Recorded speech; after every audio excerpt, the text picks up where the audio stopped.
നമുക്ക് സ്തുതിച്ച് പ്രാർത്ഥിക്കാം. ഹല്ലേലൂയ. കൈകൾ ഉയർത്തി സന്തോഷത്തോടെ, പ്രാർത്ഥനയോടെ, അഭിഷേകത്തോടെ നമുക്ക് ദിവികാരുണ്യനാഥന്റെ സന്നിധാനത്തിൽ പരിശുദ്ധ അമ്മ ജീവനോടെ പ്രത്യക്ഷപ്പെട്ട ഈ അൾത്താരയുടെ സമീപം പൂർണ്ണ ഹൃദയത്തോടും പൂർണ്ണ മനസ്സോടും സർവശക്തിയോടും കൂടെ സ്തുതിച്ച് സന്തോഷത്തോടെ അമ്മ മാതാവിന്റെ വലിയ പ്രത്യക്ഷീകരണത്തിന്റെ അനുഭവം ഞങ്ങളുടെ ജീവിതത്തിലേക്ക് കൊണ്ടുവരുവാൻ ഈ ആരാധനയെ ഈശോയെ അങ്ങ് ഉപകരണമാക്കണമേ. ഹല്ലേലൂയ, ഹല്ലേലൂയ, ഹല്ലേലൂയ, ഹല്ലേലൂയ, ഹല്ലേലൂയ. അവിടുത്തെ ശ്രദ്ധിക്കട്ടെ.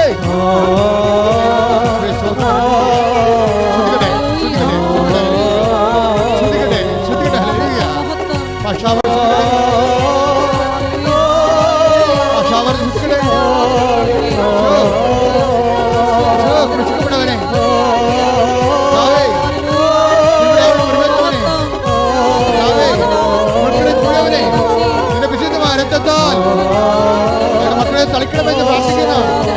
കർത്താവേ, വ്യത്യസ്തമായ രോഗങ്ങള്, പീഡകള്, ഭാരങ്ങള് പോലെ ദൈവത്തിന്റെ ശത്രുക്കളെ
പരിശുദ്ധ പരമദിവ്യകാരുണ്യത്തിന് ആരാധനയും സ്തുതിയും പുകഴ്ചയും ഉണ്ടായിരിക്കട്ടെ. നമ്മൾ തുടങ്ങിയത് ഇങ്ങനെയാണ്, അതായത് തേജസ്സെഴും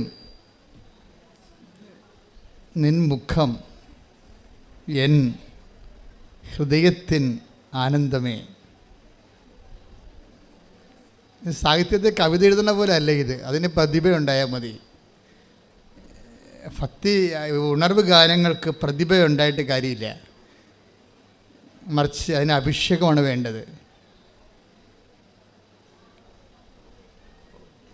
ഉണർവ് ഗാനങ്ങൾ ഈ നമ്മുടെ കൃപാസനത്തിലൊക്കെ പാടുന്നത്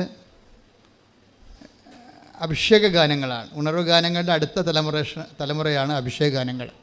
അത് നന്നായിട്ട് ദൈവസ്നേഹമുള്ളവരിൽ കണ്ണ് നിറഞ്ഞ് ഒക്കെ അഭിഷേകം ഉണ്ടാകും. ആ സമയത്ത് തന്നെ ആ ഒറ്റ പാട്ടുകൊണ്ട് തന്നെ ഒരു ധ്യാനത്തിൻ്റെ ദൈവാനുഭവം പ്രാപിക്കും.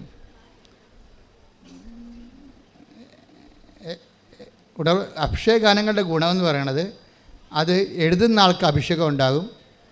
അതിൻ്റെ ഒരു മദർ ഹാൻഡ് സെറ്റുള്ളവർക്ക്, മദർ ബോർഡുള്ളവർ, ആ അഭിഷേക തലമുള്ളവരെ സംബന്ധിച്ചിടത്തോളം പെട്ടെന്ന് അത് സ്പർശിക്കുകയും ചെയ്യും. ആന്തരികമായ ദൈവാനുഭവം, ഇമ്മീഡിയറ്റ് ദൈവാനുഭവം ഉണ്ടാക്കും. അതാണ് അഭിഷേക ഗാനങ്ങളുടെ പ്രത്യേകത. ഉണർവ് ഗാനങ്ങൾ സഭയിൽ വന്നതിന് ശേഷമാണ് ഈ അഭിഷേക ഗാനങ്ങൾ വരുന്നത്. നമ്മൾ പുറത്ത് കേൾക്കുന്നതൊക്കെ ഭക്തി ഗാനങ്ങളാണ്. ഭക്തി ഗാനങ്ങൾക്ക് ഭക്തി ഉണ്ടാകുമെന്നേ ഉള്ളൂ. ആ ഭക്തി എന്നുള്ള വിഷയം മാത്രമേ ഉള്ളൂ. അതൊരു ഔട്ട് ഓഫ് ദി പേഴ്സൺ വികാരമാണ്. നമ്മുടെ ദൈവത്തിന് പുറത്ത് ഒരു മനുഷ്യന് ഉണ്ടാകുന്ന ഒരു വികാരമാണ് ഭക്തി. ദൈവത്തെക്കുറിച്ചുള്ള സ്നേഹത്തിൽ നിന്നും ഭക്തി, ആരാധന, ഭയമൊക്കെ ഉണ്ടാകും. അതുകൊണ്ട് ആ ഭക്തി, ആ വ്യക്തിക്ക് ഭക്തി ഉണ്ടാകും. ആ ഭക്തി ഒരു റിലേഷനാണ്, ബന്ധമാണ്. അത് നിങ്ങൾ നിലനിർത്താൻ, ദൈവത്തിൻ്റെ ബന്ധം നിലനിർത്താൻ പറ്റും. അഭിഷേക ഗാനം ഇത് പ്രസൻസാണ്, അത് വ്യത്യാസമുണ്ട്. അഭിഷേക ഗാനം എന്ന് പറയുമ്പോൾ നിങ്ങളിൽ ആ പ്രസൻസ് ഉണ്ടെങ്കിൽ ആ സെക്കൻഡുകൾക്കുള്ളിൽ ഈ എലിസബത്തിൻ്റെ, മറിയത്തിൻ്റെ അഭിവാദനത്തിൻ്റെ അതേ വൈബ് എലിസബത്തിലുണ്ടായിരുന്നത് കൊണ്ടാണ് ഇവർക്ക് രണ്ടൊക്കെ ഒരേ സമയം തന്നെ അഭിഷേകം അനുഭവിക്കാൻ പറ്റിയത് അല്ലേ. അതുകൊണ്ട് ഈശോയും പറയും നിങ്ങൾക്കതിൻ്റെ ഇതുണ്ടോ എന്ന് ചോദിക്കൂ. അതായത് ദൈവത്തിൻ്റെ എല്ലാ അനുഭവങ്ങളും ഇമ്പാർട്ട് ചെയ്ത് കഴിഞ്ഞാൽ നമുക്ക് റിസീവ് ചെയ്യണം. റിസീവ് ചെയ്യാനുള്ള ഇൻഫ്രാസ്ട്രക്ചർ ഇതിൻ്റെ ഒരു ആവശ്യമായിട്ട് വരും.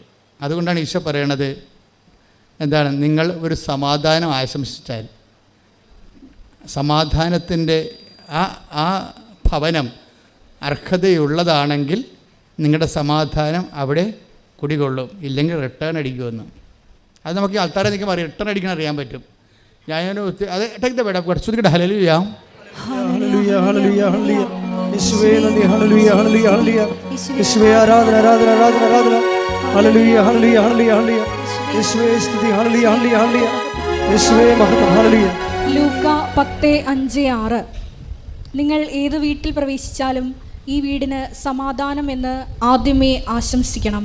സമാധാനത്തിന്റെ പുത്രൻ അവിടെ ഉണ്ടെങ്കിൽ നിങ്ങളുടെ സമാധാനം അവനിൽ കുടികൊള്ളും. ഇല്ലെങ്കിൽ അത് നിങ്ങളിലേക്ക് തിരിച്ചു പോരും.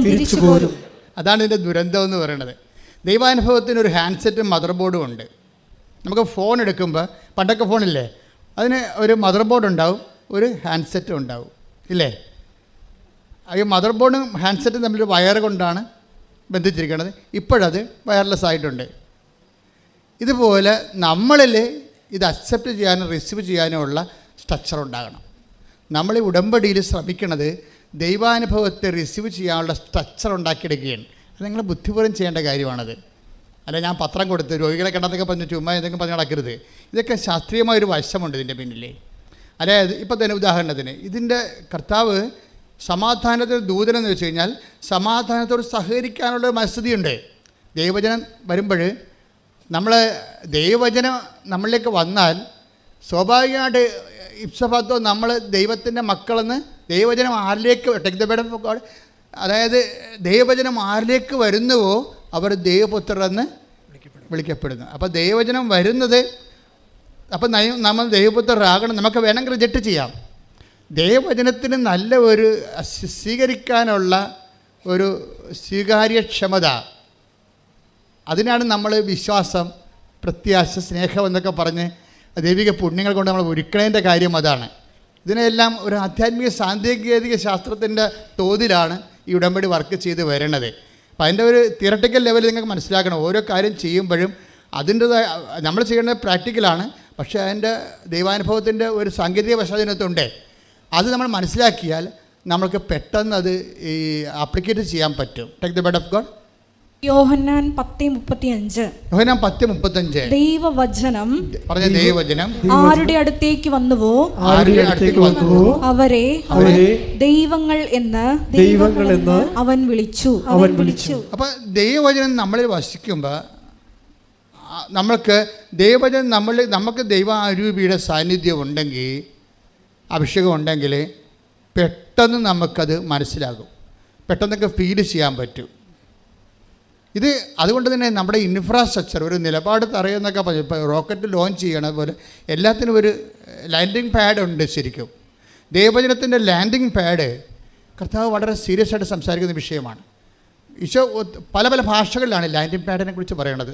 അതായത് നിലം എന്നൊക്കെ പറയും, പിന്നെ ഈശോ പറയും അർഹത എന്നൊക്കെ പറയും. 10:13 എടുത്ത് മത്തായിയുടെ സുവിശേഷം. ശ്രുതികട ഹല്ലേലൂയ ഹല്ലേലൂയ ഹല്ലേലൂയ ഹല്ലേലൂയ ഹല്ലേലൂയ യേശുവേ നന്ദി ഹല്ലേലൂയ ഹല്ലേലൂയ ഹല്ലേലൂയ ഹല്ലേലൂയ ഹല്ലേലൂയ ഹല്ലേലൂയ. മത്തായി 10:12-13 നിങ്ങൾ ആ ഭവനത്തിൽ പ്രവേശിക്കുമ്പോൾ അതിന് സമാധാനം ആശംസിക്കണം.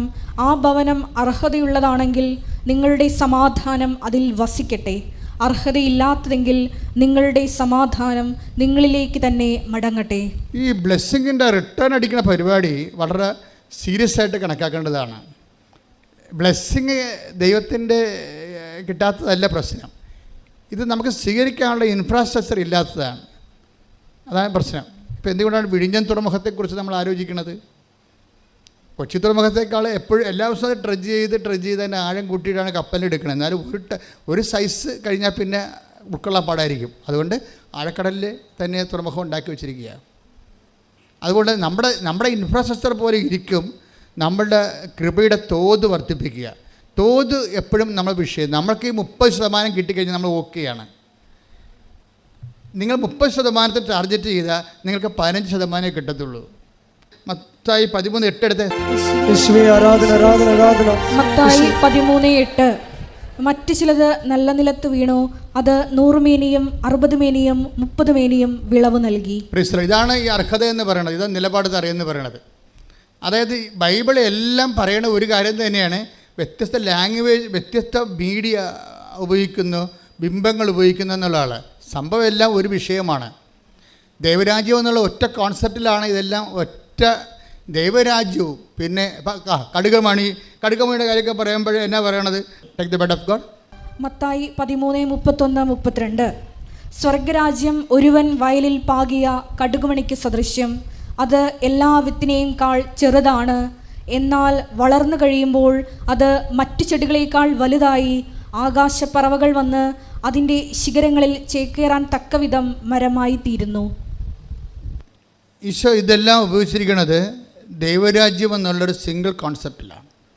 നമ്മൾ ഉടമ്പടി എപ്പോഴും വരുമ്പോൾ നിങ്ങൾ ഉടമ്പടി ഫലത്തിൽ നിങ്ങൾക്ക് സാക്ഷ്യങ്ങൾ കേൾക്കുമ്പോൾ നിങ്ങൾക്ക് മനസ്സിലാകും ഉടമ്പടി പോലെ ലോകത്തിൽ ഇത്രയും ലാർജ് സ്കെയിലിൽ മനുഷ്യർക്ക് ഭൗതിക സാക്ഷ്യങ്ങൾ ഉണ്ടാക്കുന്ന ഒരു പ്രാർത്ഥന ഞാൻ എൻ്റെ അറിവിലില്ല.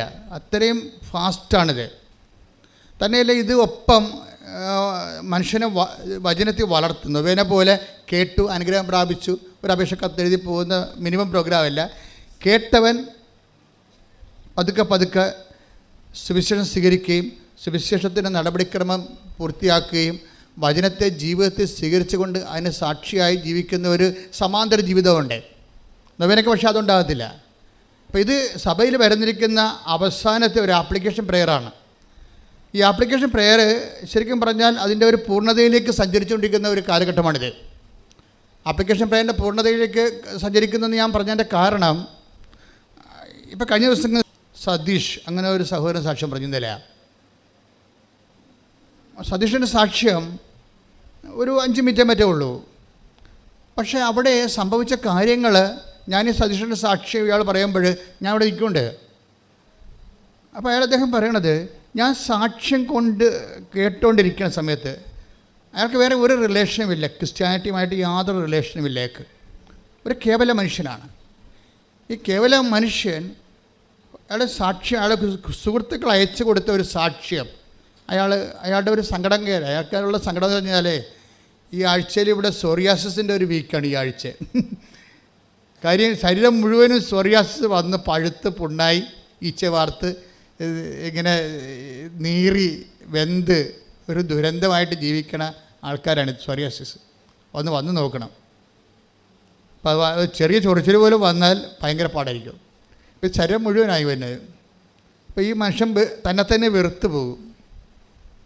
ഞാൻ എപ്പോഴും ഓർക്കും ഈ ജോബിനൊക്കെ പഴയ നിയമത്തിൽ വന്നത് സോറിയാസിസ് ആണെന്ന് ഓർക്കും. ചില സമയത്ത് അയാളിങ്ങനെ കമ്പോടൊക്കെ കൊണ്ട് മാന്തിക്കൊണ്ടിരിക്കണില്ലേ, ശരീരം മുഴുവൻ ഇങ്ങനെയായി ഇറിറ്റേറ്റ് ചെയ്യും. അപ്പോൾ സതീഷ് ഇതായിരുന്നു സംഭവം. അപ്പോൾ ഇവൻ്റെ സങ്കടങ്ങളെല്ലാം കൂട്ടുകാരോട് പറഞ്ഞപ്പോൾ ഇവനെന്ത് ചെയ്യുന്നത്, കൂട്ടുകാരെന്ത് ചെയ്യുക, കൂട്ടുകാർ ഒരു ലിങ്ക് അയച്ചു കൊടുക്കും. നിങ്ങൾ ഓർക്കണം, നിങ്ങൾ അയച്ച് അയക്കുന്ന ഒരു ലിങ്ക് ചിലപ്പോൾ നിങ്ങൾ അയക്കുന്ന ഒരു സാക്ഷ്യത്തെ ലിങ്കായിരിക്കും അത്. പക്ഷേ അതിലൂടെ ദൈവം നിങ്ങളെ ഉപകരണമാക്കിക്കൊണ്ട് ജീവിതങ്ങളെ മാറ്റിമറിക്കുന്ന മഹാകാലഘട്ടത്തിലാണ് നമ്മൾ ജീവിക്കുന്നത്. കൈയടിച്ച് ശ്രുതികട്ടെ ഹല്ലേലൂയ. ഹല്ലേലൂയ ഹല്ലേലൂയ ഹല്ലേലൂയ. ആരാധനയിലൂടെ യേശുവേ മാറ്റത്തിന്റെ വലിയ ചാലകങ്ങളാകുവാൻ ഈ ആരാധനയിലൂടെ നിങ്ങളെ തിരഞ്ഞെടുത്ത് അഭിഷേകം ചെയ്യണമേ. ഹല്ലേലൂയ. സന്നിധിയിൽ വസിച്ചോട്ടെ, പാദങ്ങൾ ചുംബിച്ചോട്ടെ, സന്നിധിയിൽ വസിച്ചോട്ടെ, പാദങ്ങൾ ചുംബിച്ചോട്ടെ. ആരാധ്യൻ യേശുപരാ വണങ്ങുന്നു ഞാൻ തേജസ്സിൽ നിൻമുഖവിൽ ഹൃദയത്തിൽ പരിശുദ്ധ പരമ ദിവ്യകാരുണ്യത്തിന് ആരാധനയും സ്തുതിയും പുകഴ്ചയും ഉണ്ടായിരിക്കട്ടെ. അപ്പോഴേ ദൈവത്തിൻ്റെ അടുത്ത് മനുഷ്യൻ്റെ അപ്പോൾ ഈ മനുഷ്യൻ ഇങ്ങനെ സോറിയാസിസായി ജീവിതം തന്നെ വെറുത്ത് ഇരിക്കുന്ന സമയത്താണ് ഈ സാക്ഷ്യം അയച്ചു കൊടുക്കുന്നത്. സാക്ഷ്യം ഇയാളിങ്ങനെ കേട്ട്, ഒന്നാമത്തെ സാക്ഷ്യം കേട്ട് രണ്ടാമത്തെ സാക്ഷ്യം കേട്ട് ഇങ്ങനെ മയങ്ങുമ്പോൾ പെട്ടെന്ന് ഇയാൾ മയങ്ങിപ്പോവും. അപ്പോൾ ശിരസ്സിൽ കവചമിട്ട, തലയെ തുണിയിട്ട ഒരു സ്ത്രീ വന്ന് ഈ മയക്കത്തിൽ ഇയാളെ ശിരസ്സിങ്ങനെ തലോടിക്കൊണ്ട് പോകും.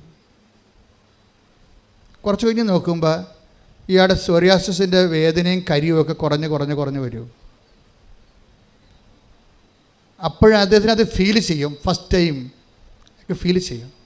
സോറിയാസിൻ്റെ കരിവും ചൊറിച്ചിലും കുറഞ്ഞ് വരും. അയാൾ പറഞ്ഞ് 75% കുറഞ്ഞെന്നാണ്. അപ്പോൾ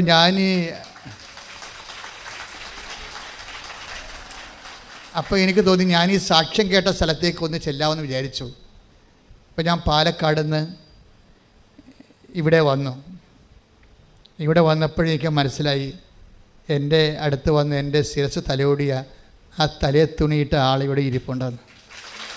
പരിശുദ്ധ പരമദിവ്യകാരുണ്യത്തിന് എന്നിട്ട് ഈ മനുഷ്യ ഇവിടെ വന്നിട്ട് ഇവിടുത്തെ കാര്യങ്ങളൊക്കെ മനസ്സിലാക്കിയപ്പോൾ അദ്ദേഹം ഉടമ്പടി എടുക്കുമ്പോൾ അദ്ദേഹം ആദ്യം പറയണം, എൻ്റെ അമ്മ എനിക്ക് 75% ഇപ്പോൾ കുറവുണ്ട്, എൻ്റെ പരുക്കളെല്ലാം ഇങ്ങനെ കരിഞ്ഞുകൊണ്ടിരിക്കുകയാണ്, വേദനയും കുറഞ്ഞ്, എനിക്ക് ഇത് പൂർണ്ണമായിട്ടൊന്ന് അമ്മ മാറ്റിത്തരണം, ഞാനത് വിശ്വസിക്കുന്നു, അമ്മയ്ക്കത് കഴിയുമെന്ന് ഞാൻ വിശ്വസിക്കുന്നു എന്ന് പറഞ്ഞിട്ട് പുള്ളിക്കാരൻ എഴുതി ഉടമ്പടി ചെയ്ത് അയാൾ വീട്ടിൽ ചെന്ന് അപ്പോൾ പിന്നീട് 5-6 ദിവസത്തിനുള്ളിൽ പൂർണ്ണമായിട്ട് അയാൾ അത് സുഖപ്പെട്ട്. പക്ഷേ എനിക്കതിൻ്റെ ഇഷ്ടപ്പെട്ടത് ഇയാൾ ഉടമ്പടി എടുത്തതിന് ശേഷം ഇയാൾക്ക് സംഭവിക്കുന്നത്, ഇയാൾ പറയണത് എനിക്ക് ദർശനങ്ങൾ കൂടിക്കൊന്ന് സ്വപ്നങ്ങളൊക്കെ കാണാൻ തുടങ്ങിയെന്നാണ്. കാര്യം അതായത് ഞാൻ ഇന്നുവരെ മനസ്സിലാക്കി, എൻ്റെ ഇൻക്ലൂഡിങ് മൈസെൽഫ്, ഇത് ഉടമ്പടി ഒരു സ്വപ്നത്തിൻ്റെ പ്രാർത്ഥനയാണ്. നിങ്ങൾ സ്വപ്നമെന്ന് പറയുമ്പോൾ ദൈവം അനാദികാലം പോലെ കമ്മ്യൂണിക്കേറ്റ് ചെയ്യാൻ ഉപയോഗിച്ചിട്ടുള്ള ഒരു മീഡിയയാണ് ഈ സ്വപ്നം എന്ന് പറയുന്നത്. സ്വപ്നം ജഡികമാകുന്നത് നിങ്ങൾ ജഡികമായത് കൊണ്ടാണ്. സ്വപ്നം ജഡികമാണ്, എല്ലാവർക്കും 90% സ്വപ്നം ജഡികമാണ്. അത് നിങ്ങളുടെ സാക്ഷാത്കരിക്കപ്പെടാത്ത ആസക്തികളെ നിങ്ങൾ സമ്മർദ്ദത്തിൽ വെച്ചിട്ട് ആണ് അങ്ങനെയുള്ള ജഡിക സ്വപ്നങ്ങൾ കാണുന്നത്. പക്ഷേ ഈ ഇന്ദ്രിയങ്ങൾ സപ്ലിമെൻ്റായി കഴിഞ്ഞാൽ നിങ്ങൾ ദൈവിക സ്വപ്നങ്ങൾ കാണും. You will be in the divine മേലിയോ, ദൈവിക മേഖലയിലേക്ക് നിങ്ങൾ വരും. പ്രാർത്ഥിക്കുക, കർത്താവേ എൻ്റെ ഇന്ദ്രിയങ്ങളെ നിന്റെ വിശുദ്ധ രക്തത്താൽ നീ കഴുകണമേ. നിന്റെ അടയാളങ്ങളെ, കാൽപ്പാടുകള്, കയ്യൊപ്പുകള് എനിക്ക് സ്പർശന വിധേയമാകാൻ എന്റെ ഇന്ദ്രിയങ്ങളെ വിശുദ്ധ രക്തത്താൽ കഴുകണമേ. ആത്മാവേ, പരിശുദ്ധാത്മാവേ, എന്നിൽ അഭിഷേകം നിറക്കണമേ. പൊന്നുമക്കളെ, പരിശുദ്ധാത്മാവ് ഈസ് എ പേഴ്സൺ. പരിശുദ്ധാത്മാവ് നമ്മൾ ആക്ടിവേഷൻ ഓഫ് കവനൻ്റ് എപ്പോഴും പരിശുദ്ധാത്മാവിൻ്റെ ഇന്ധനത്തിലാണ് സംഭവിക്കുന്നത്. ഇന്ധനം കത്തുമ്പോഴാണ്. ഇപ്പോൾ നമ്മൾ ബൈക്കൊക്കെ സ്റ്റാർട്ട് ചെയ്യുമ്പോൾ ഒന്ന് ഫയർ ആകത്തില്ലേ? ഇപ്പോൾ ഒരു തുള്ളി പെട്രോൾ ചീറ്റി വീഴുമ്പോൾ ആ ഫയർ കത്തി പിടിച്ചിട്ട് ടർബൈൻ കറക്കിയിട്ട് വീലിനെ കറക്കും. അങ്ങനെ ബൈക്ക് പിന്നെ മുന്നോട്ട് പോകും. അതുപോലെ ഉടമ്പടി ഫയർ ആകണത് എപ്പോഴും നമ്മൾ പരിശുദ്ധാത്മാവിനെ ഒന്ന് കോൺസെൻട്രേറ്റ് ചെയ്യണം, നല്ലതാണ്. കാര്യം പരിശുദ്ധാത്മാവിനെ ലഭിക്കാൻ വേണ്ടി നിലവിലുള്ള സംവിധാനങ്ങൾ കുദാശകളാണ്. പിന്നെയുള്ള സംവിധാനങ്ങൾ വ്യത്യസ്തങ്ങളായ ധ്യാന രീതികളാണ്. എന്തൊക്കെയാണത്? പ്രാരംഭധ്യാനം, വളർച്ചാധ്യാനം, അന്തരീസൗഖ്യ ധ്യാനം, പ്രാർത്ഥനാനുഭവ ധ്യാനം, വരദാനങ്ങളുടെ ധ്യാനം. ഈ വരദാനങ്ങളുടെ ധ്യാനത്തിൻ്റെ സെക്ഷനിൽ അപ്പോൾ നമ്മളൊരു 2.5 കൊല്ലം പിന്നിട്ടിരിക്കും. ധ്യാന പരിചരണത്തിൽ ആണ് നമുക്ക് ദർശനങ്ങൾ ലഭിക്കണത്, സ്വപ്നങ്ങൾ ഉണ്ടാകണത്. അപ്പം അത്രയും വ്യത്യാസം വരുന്നുണ്ട്. പക്ഷേ ഈ സതീശ് പറയണത് എന്താണെന്നറിയാമോ? ഞാൻ ഉടമ്പടി എടുത്തപ്പോൾ തന്നെ എനിക്ക് സ്വപ്നങ്ങളും ദർശനങ്ങളും വന്നു കൈയടിച്ച് ശ്രുതികളല്ലേ.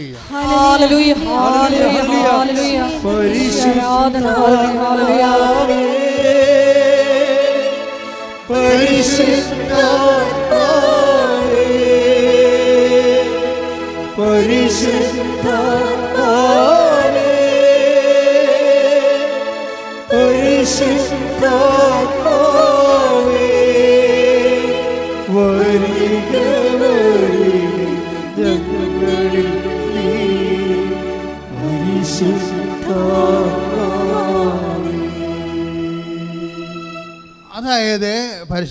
നമ്മൾക്ക് സ്വപ്നങ്ങളും ദർശനങ്ങളും വരുമ്പോൾ അതിനർത്ഥം അതിലൊന്ന് നമ്മളെ ഈ ഇൻഫ്രാസ്ട്രക്ചർ ഓക്കെ ആയെന്നാണ് എൻ്റെ അർത്ഥം. നിലപാട് തറയുന്ന ഞാൻ പറഞ്ഞില്ലേ, നിലം നല്ല നിലമായിരിക്കുന്നു, ദൈവത്തിന് കമ്മ്യൂണിക്കബിളായി നീ കവനൻറ്റിൻ്റെ കമ്മ്യൂണിക്കബിൾ ആകുന്ന ഒരു തലമാണത്. എന്നുവെച്ചാൽ നിങ്ങളിൽ അതിൻ്റെ മദർ ബോർഡുണ്ട്, അതിൻ്റെ ഒരു പാർട്ട് നിങ്ങളിലുണ്ട്, ദൈവത്തിന് കമ്മ്യൂണിക്കേഷനായി നിങ്ങളുമായിട്ട്. അപ്പോൾ ദർശനങ്ങളെയും സ്വപ്നങ്ങളെയും വളരെ സീരിയസ് ആയിട്ട് എടുക്കണം. ദാറ്റ് മീൻസ് അത് ദർശനങ്ങളും സ്വപ്നങ്ങളും കവനൻ്റിൽ പ്രസൻസിൻ്റെ ഭാഗമാണ്. കാര്യം പ്രസൻസ് ആണല്ലോ കവനൻറ്റിൻ്റെ എല്ലാ പ്രാർത്ഥനകളും കവനൻറ്റിനെ വ്യത്യസ്തമാക്കുന്നത് പ്രസൻസാണ്. എന്താണ് കവനൻറ്റിൻ്റെ അകത്ത് ഇപ്പോൾ പുറപ്പാട് 33:14 അതുപോലെ തന്നെ ജോഷോ 1:9 എന്താ പറയണത്? പുറപ്പാട് 33:14 പറയണത് I will come with you, ഞാൻ നിൻ്റെ കൂടെ വരും. കവനൻറ്റിലുള്ളതാണ് പ്രസൻസ്, സാന്നിധ്യം. പിന്നെ എന്താണ് ജോഷോയിൽ എന്താ 1:9 പറയണത്? I come with you wherever you go. സാന്നിധ്യത്തിൻ്റെ വിശാലത വരണത് അങ്ങനെയാണ്. നീ എവിടെ പോയാലും, ദാറ്റ് മീൻസ് ICUലായി നീ ബോധം കെട്ട് വെന്റിലേറ്ററിൽ കിടന്നാലും ഞാൻ നിന്നെ ഹെൽപ്പ് ചെയ്യുമെന്നാണ്. ശ്രുതികട ഹല്ലേലൂയ.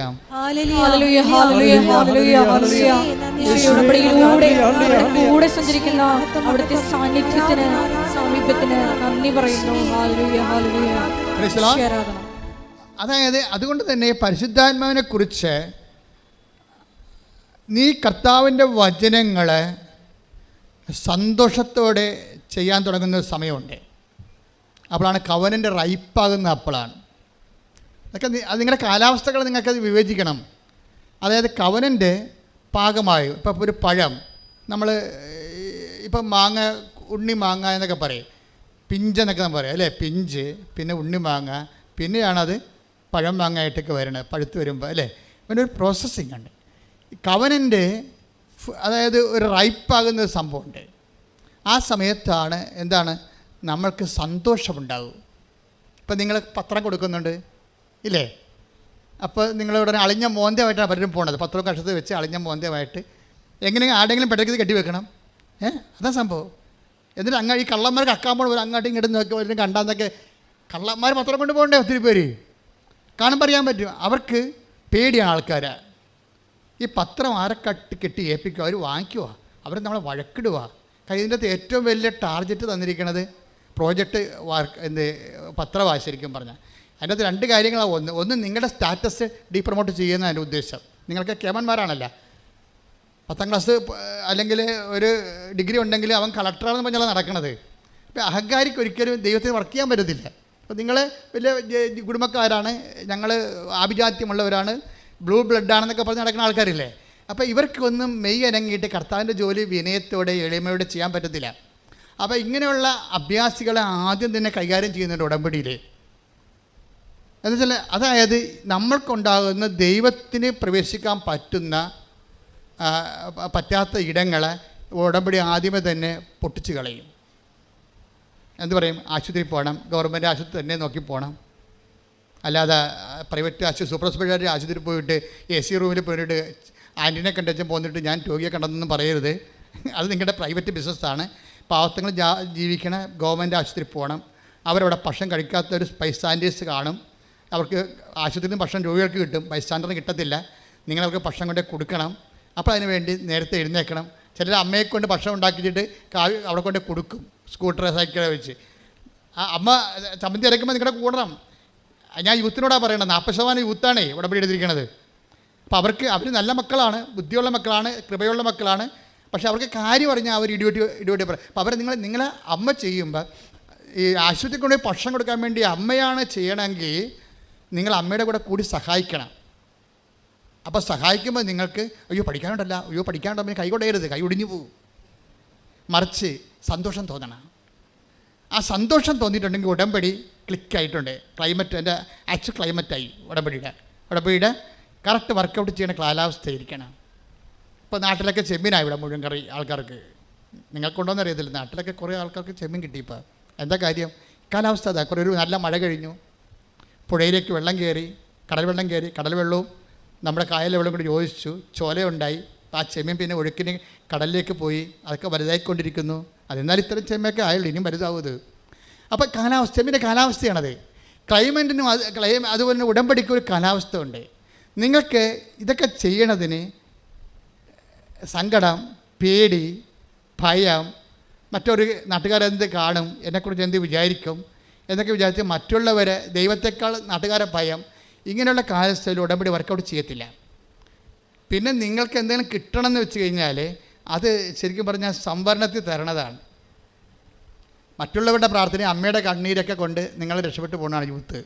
പക്ഷെ അങ്ങനെ എന്നും കൊന്നും അമ്മയുടെ കണ്ണീരിൽ ജീവിക്കാൻ, അമ്മയൊക്കെ കണ്ണൊക്കെ അടയണ കാലത്ത് നമുക്ക് ജീവിക്കണ്ടേ? അതാണ് സത്യം.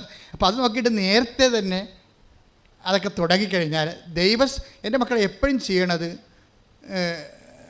ഈ പരിശുദ്ധാത്മാവായാലും ഈശോയായാലും ദൈവപിതാവായാലും ഇവരെല്ലാം വ്യക്തികളാണ്. നമ്മളൊരു വ്യക്തിയോടാണ് ഇൻട്രാക്ട് ചെയ്യണത്. ഇവർ ഒരേ സമയം സത്തയിൽ പക്ഷേ ഏകമാണ്, ഒന്നാണ്. ഞാൻ ഇടയ്ക്ക് നിങ്ങളോട് പറയും ഐസ് കട്ട പോലെ ഇരിക്കുമെന്ന് പറയും. എന്താണ് ഐസ് കട്ടയിൽ? വാതകമുണ്ട്, അതിങ്ങനെ വാതകം പോലെ പോണ കാണാം. അത് വെച്ചിട്ടുപോയാണ്. കരമായിട്ടിരിക്കും, അത് വെച്ചിട്ടുപോയാണ്. താഴേക്ക് വെള്ളം പോലെ വീഴും, അത് വെച്ചിട്ടുപോയാണ്. രണ്ട് ബോക്സും തന്മാത്രയാണ്. ഇത് സത്തയിൽ ഒന്നാണ്, പക്ഷേ 3 വ്യക്തികളാണ്. പക്ഷേ വ്യക്തികൾ, ഈ ശക്തമായ ദൈവമാണ് നമ്മളിൽ വസിക്കുമ്പോഴേ പരിശുദ്ധാത്മാവിൻ്റെ കൂടെ നമ്മളെ പരിശുദ്ധാത്മാവിൻ്റെ ആക്ടിവേഷൻ പ്രിൻസിപ്പിൾ എന്ന രീതിയിലാണ് പരിശുദ്ധാത്മാവ് നമ്മൾ വർക്ക് ചെയ്യണത്. പക്ഷേ സ്ഥിര ശാന്തമായ സാന്നിധ്യം, പിതാവായ ദൈവത്തിൻ്റെ സാന്നിധ്യം നമ്മളിലെപ്പോഴും ഉണ്ടാകും. ആക്ടിവേഷൻ പ്രിൻസിപ്പിളായിട്ട് പറയുന്നത് പരിശുദ്ധാത്മാവ്. അതുകൊണ്ടാണ് നിങ്ങൾ ഈ ആക്ടിവേഷൻ പ്രിൻസിപ്പിൾ ഒരു പേഴ്സണാണ്. അതുകൊണ്ടാണ് 1 തെസ്സലോനിക്കർ 5:19 പരിശുദ്ധാത്മാവെ ദുഃഖിപ്പിക്കരുത് എന്നൊക്കെ പറയണത് ഇല്ലേ? ടേക്ക് ദ ബെഡ് ഓഫ് പരിശുദ്ധ ഹല്ലേലൂയ. ഹല്ലേലൂയ ഹല്ലേലൂയ ഹല്ലേലൂയ ഹല്ലേലൂയ ഹല്ലേലൂയ ഹല്ലേലൂയ. 1 തെസ്സലോനിക്കർ 5:19 ആത്മാവിനെ നിങ്ങൾ നിർവീര്യമാക്കരുത്. 1 തെസ്സലോനിക്കർ 5:19 ആത്മാവിനെ നിങ്ങൾ നിർവീര്യമാക്കരുത്. എഫെസസ് 4:27 ശ്രുതികട ഹല്ലേലൂയ ഹല്ലേലൂയ ഹല്ലേലൂയ ഹല്ലേലൂയ ഹല്ലേലൂയ ഹല്ലേലൂയ യേശുവേ സ്തുതി ഹല്ലേലൂയ ഹല്ലേലൂയ ഹല്ലേലൂയ ഹല്ലേലൂയ ഹല്ലേലൂയ ഹല്ലേലൂയ. എഫേസ്യൻസ് 4:30 രക്ഷയുടെ ദിനത്തിനു വേണ്ടി നിങ്ങളെ മുദ്രിതരാക്കിയ ദൈവത്തിൻ്റെ പരിശുദ്ധാത്മാവിനെ വേദനിപ്പിക്കരുത്. Praise the Lord. അപ്പോൾ വേദനിപ്പിക്കരുതെന്നാണ് രക്ഷയുടെ ദിനമെന്ന് പറയണത്. നിങ്ങൾ ക്രിസ്തുവിൽ, ഈ രക്ഷയുടെ ദിനമെന്ന് പറയുന്നതാണ് ആധ്യാത്മിക അനുഭവത്തിൽ വരുമ്പോൾ ശരിക്കും പറഞ്ഞാൽ രക്ഷയുടെ ദിനങ്ങളാണ് വരണത്. രക്ഷയുടെ ദിനങ്ങൾ, ഈ ബൈബിൾ ദിനമെന്ന് ഉപയോഗിക്കുന്നത് ഒരു വലിയ കാലഘട്ടത്തെ മൊത്തമായിട്ടാണ് ഉപയോഗിച്ചിരിക്കുന്നത്. ദിനം, നിത്യതയെല്ലാം ബൈബിൾ ഉപയോഗിക്കുന്നത് വർഷമായിട്ടല്ല, അതൊരു ദിനം. എന്ന് വെച്ച് കഴിഞ്ഞാൽ രക്ഷയുടെ ദിനം പല അർത്ഥമാണ്. അതായത് രക്ഷയുടെ ഭൗതിക ദിനങ്ങളുണ്ട്, അതുപോലെ തന്നെ നിതാന്തമായ ദിനങ്ങളുണ്ട്. നമ്മളതിനെ ക്രോണോസ്, കൈറോസ് എന്നൊക്കെ ബൈബിളിൽ വ്യത്യസ്തങ്ങളായിട്ട് പറയും. പക്ഷേ ക്രോണോസിലും ഉണ്ടാകുന്ന പ്രശ്നം, അത് ഭൗതിക ദിനങ്ങളിൽ ഉണ്ടാകുന്ന വിഷയം ഭൗതിക ദിനങ്ങളാണ്, ഭൗതിക ദിനമായിട്ടല്ല. എന്നെല്ലാം നീ ക്രിസ്തുവിനെ അനുഭവിക്കുന്നു, അതെല്ലാം രക്ഷയുടെ ദിനങ്ങളാണ്. രക്ഷയുടെ ദിനങ്ങളാണ്. എല്ലാ ദിവസവും ക്രിസ്തുവിനെ ഈ നമുക്കറിയാമല്ലോ, എന്ത് ഉടമ്പടിയായാലും ബേസിക്കായിട്ട് നമുക്ക് കിട്ടേണ്ട അനുഭവം ക്രിസ്തു അനുഭവമാണ് ഉണ്ടാകണം. അതിന് ഓരോ ദിവസവും ക്രിസ്തു അനുഭവം ഉണ്ടായിക്കൊണ്ടിരിക്കും. ക്രിസ്തു അനുഭവത്തിലേക്ക് നമ്മളെ നയിക്കുന്ന മാധ്യശക്തിയും മാതൃകാശക്തിയുമായിട്ടൊക്കെയാണ് അറിയാം. അതിന് ഏറ്റവും നമ്മളെ സഹായിക്കുന്ന സാങ്കേതികമായ ദൈവിക പദ്ധതിയാണ് ഉടമ്പടി.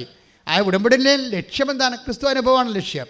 അപ്പം നിങ്ങളുടെ മനസ്സിലെല്ലാം ഈ സന്തോഷം അടിസ്ഥാനപ്പെടുത്തിയിരിക്കുന്നത് ക്രിസ്തു എന്നുള്ള വ്യക്തിയിലാണ്. മനസ്സിലായില്ലേ? നിങ്ങൾ പത്രം കൊടുക്കുമ്പോൾ നിങ്ങൾ സന്തോഷിക്കണമെങ്കിൽ പത്രം കൊടുത്തുകൊണ്ട് നിങ്ങൾ ഉടനെ അടുത്ത IELTS പാസ്സാകുമെന്ന് ഓർത്തും കാനഡയിൽ PR കിട്ടുമെന്ന് ഓർത്തല്ല സന്തോഷിക്കേണ്ടത്. ആ സന്തോഷം ഇതുമായിട്ട് ബന്ധമില്ല. പത്രം കൊടുക്കുമ്പോൾ നിങ്ങൾ സന്തോഷിക്കേണ്ടത് ക്രിസ്തു എന്ന നാമത്തെ പ്രതിയാണ്. അതായത് നമ്മൾ അതിലെടുക്കണമെങ്കിലേ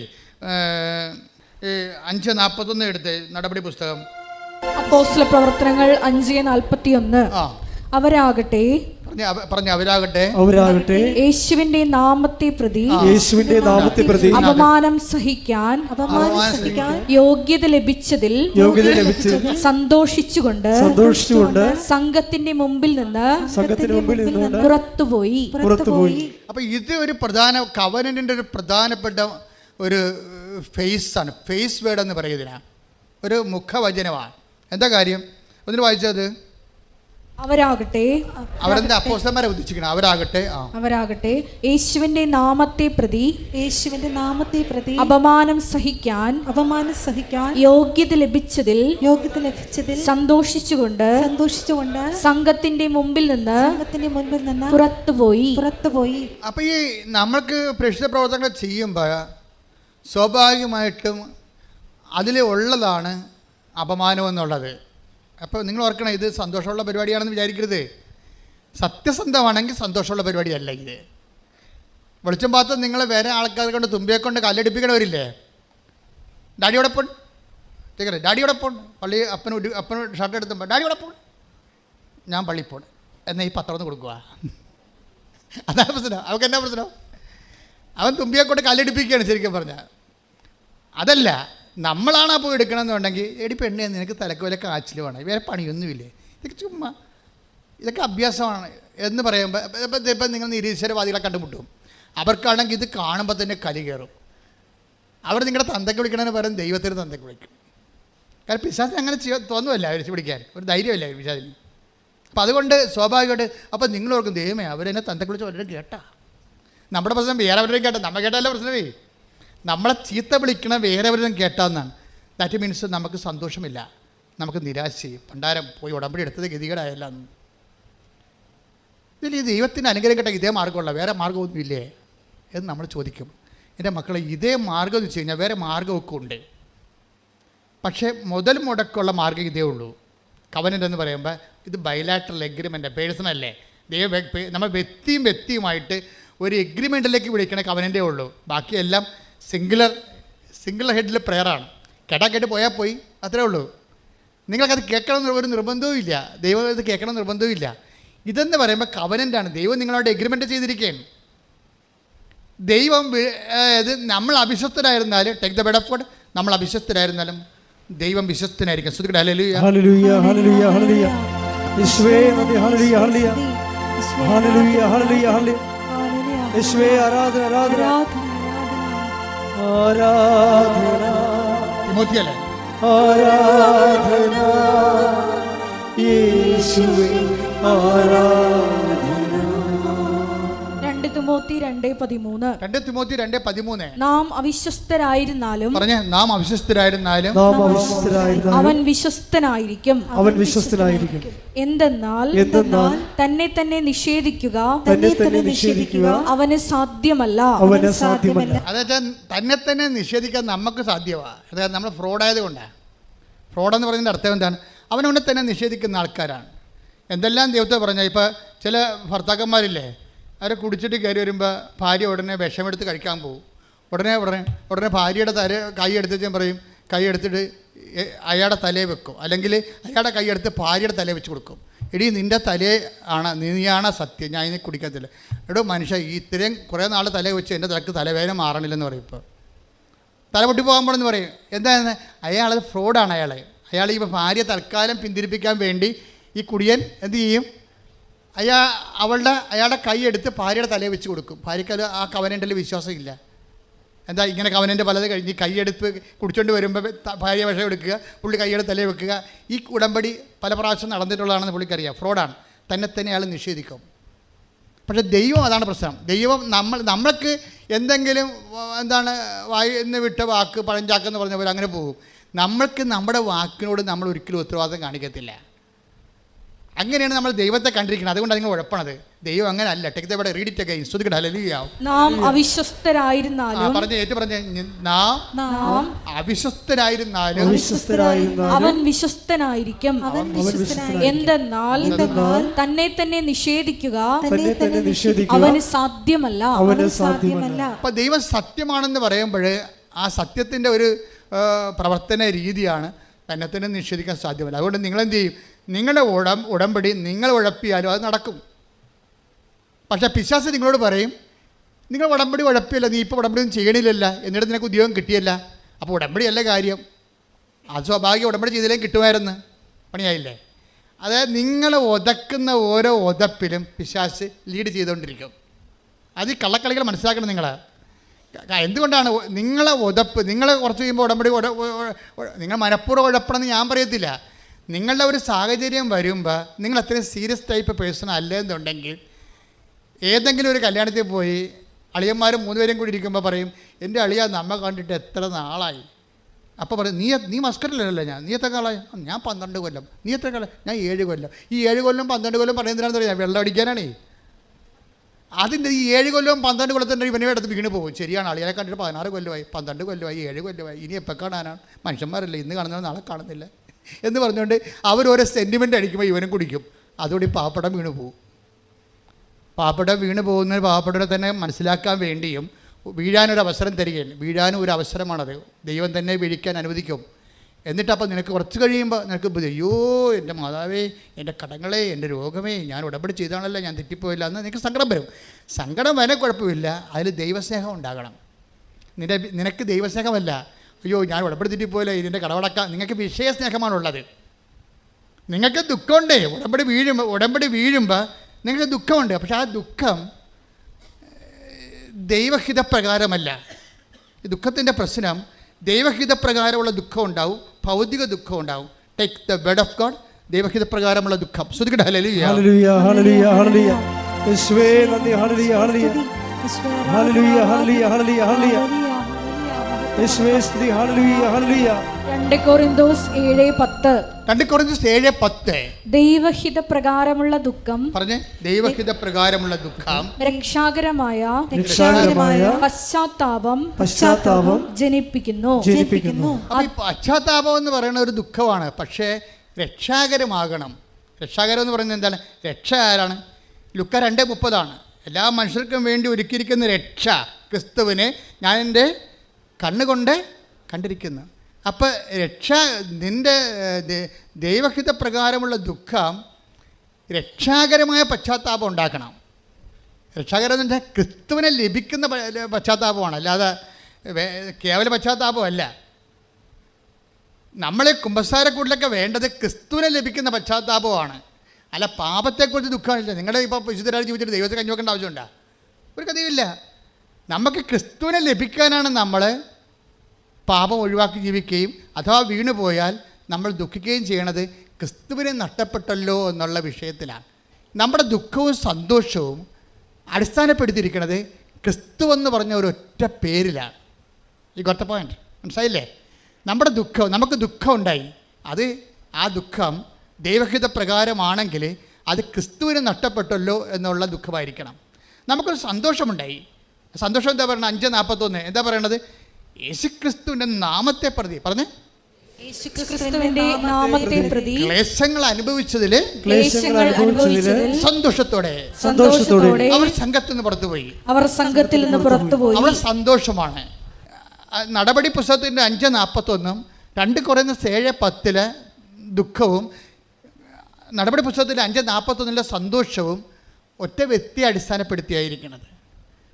ഈ ഉടമ്പടി കാലാവസ്ഥ എന്ന് പറയണത് നമ്മുടെ ദുഃഖ സന്തോഷങ്ങളെ വിഷയത്തെയാണോ ഈ വ്യക്തിയെയാണോ ആശ്രയപ്പെടുത്തിയിരിക്കണം എന്നുള്ളതാണ്. നിങ്ങൾക്ക് സന്തോഷമുണ്ടെന്ന് പറയണമെങ്കിൽ അത് ക്രിസ്തുവിനെ പ്രതിയാണെങ്കിൽ ഇറ്റ്സ് ഓക്കെ, അപ്പോൾ നിങ്ങൾ കവനൻറ്റിലാണ്.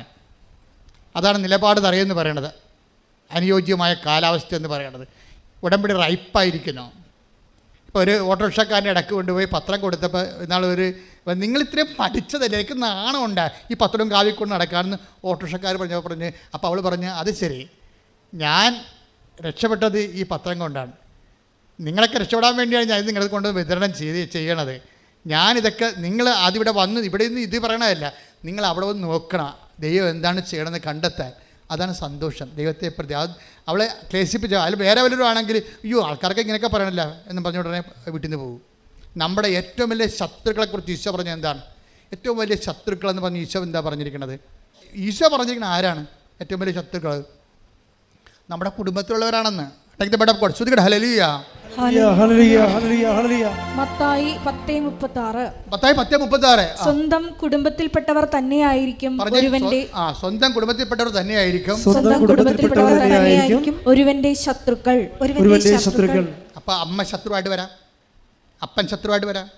നിങ്ങൾ തേരും പാലും പഞ്ചാരം എന്ന് പറഞ്ഞ കക്ഷികളെല്ലാം ഇന്നല്ലെങ്കിൽ നാളെ നിങ്ങളുടെ ആധ്യാത്മിക ജീവിതത്തിൻ്റെ ശരിക്കും പറഞ്ഞാൽ ശത്രുതയുടെ അവതാരങ്ങളായിട്ട് നിൽക്കുകയാണ്. എന്താ കാര്യം എന്നറിയാമോ? നിങ്ങളെ പിഴപ്പിച്ചിരിക്കുന്ന പല ആൾക്കാരും ആൻറ്റിമാരായിരിക്കും. ഞാൻ 21 ലക്ഷം ആൾക്കാരെ കൗൺസിൽ ചെയ്തിട്ടുണ്ട്, എപ്പോഴും പറഞ്ഞതാണ്. എന്താണെന്നറിയാമോ?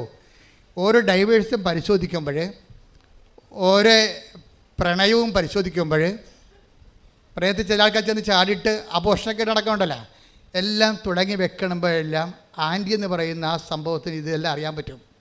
കാര്യം നിങ്ങൾ ആദ്യം മുതൽ ഇൻട്രാക്ട് ചെയ്യണ ഒരു സംഭവമാണ്. അമ്മയല്ല, ആൻറ്റി. ആൻറ്റി വലിയൊരു അവതാരമാണ്. മിക്കവാറും നരകത്തിൽ ചെല്ലുമ്പോൾ ആൻറ്റിമാരായിരിക്കും കൂടുതൽ. അതെന്താ കാര്യം വെച്ച് കഴിഞ്ഞാൽ ഈ കുഞ്ഞിനെ വഴിപഴപ്പിച്ചതിൽ ആൻറ്റിയുടെ റോളെന്ന് പറയുന്നത് ചെറിയ റോളൊന്നുമല്ല. കാര്യം ഈ കൊച്ചെന്ന് പറഞ്ഞാൽ അവൾ എന്ത് ചെയ്താലും പക്ഷേ വീട്ടിൽ വഴക്കണ കാരണം ആൻറ്റി ഒരു സാന്ത്വനത്തിൻ്റെ ആളായ കാരണം അവിടെ എന്ന് പറയും. അപ്പോൾ എല്ലാ തിന്മകളും നന്മകളും ചെന്ന് പറയണതാണ്. എന്നിട്ട് ഈ പണ്ടാര ഇതിനെ വഴിതിരിച്ചിട്ട് തിന്മയിലേക്ക് വിടുകയാണ്. അത് ആത്മാവ് നഷ്ടപ്പെടുക. അതുകൊണ്ടാണ് ഈശോ പറഞ്ഞത്, അബോർഷൻ ആയാലും ഡൈവേഴ്സ് ആയാലും വേറെ എന്ത് പ്രാക്കപ്പെട്ട പരിപാടിയായാലും ഇതിൻ്റെ പിന്നിലുള്ള ശക്തി കുടുംബത്തിൽ തന്നെയായിരിക്കും. അപ്പം അതുകൊണ്ടാണ് നിങ്ങൾ ഈശോ ചോദിക്കണത്, പത്രോസിനോട് വരെ ചോദിക്കും, എന്താണ്? ഇവരെക്കാൾ അധികമായി എന്നെ സ്നേഹിക്കുമോ? ഉടമ്പടി ഒരു തിരഞ്ഞെടുപ്പാണ്. ടേക്ക് ദ ബെഡ് ഫോൺ ചോദിക്കട്ടെ, ഹല്ലേലൂയ. ഇവരെക്കാൾ അധികമായി. ഹല്ലേലൂയ, ഹല്ലേലൂയ, ഹല്ലേലൂയ, ഹല്ലേലൂയ. യേശുവേ നന്ദി. ഹല്ലേലൂയ, ഹല്ലേലൂയ. ഹല്ലേലൂയ, ഹല്ലേലൂയ, ഹല്ലേലൂയ. ആരാധന, ആരാധന യേശുവേ, ആരാധന. യോഹന്നാൻ 21:15. യോഹന്നാൻ 21:15. അവരുടെ പ്രാതൽ കഴിഞ്ഞപ്പോൾ യേശു ശിമയോൻ പത്രോസിനോട് ചോദിച്ചു, യോഹന്നാന്റെ പുത്രനായ ശിമയോനെ, നീ ഇവരേക്കാൾ അധികമായി എന്നെ സ്നേഹിക്കുന്നുവോ? അവൻ പറഞ്ഞു, ഉവ്വ് കർത്താവേ, ഞാൻ നിന്നെ സ്നേഹിക്കുന്നുവെന്ന് നീ അറിയുന്നുവല്ലോ.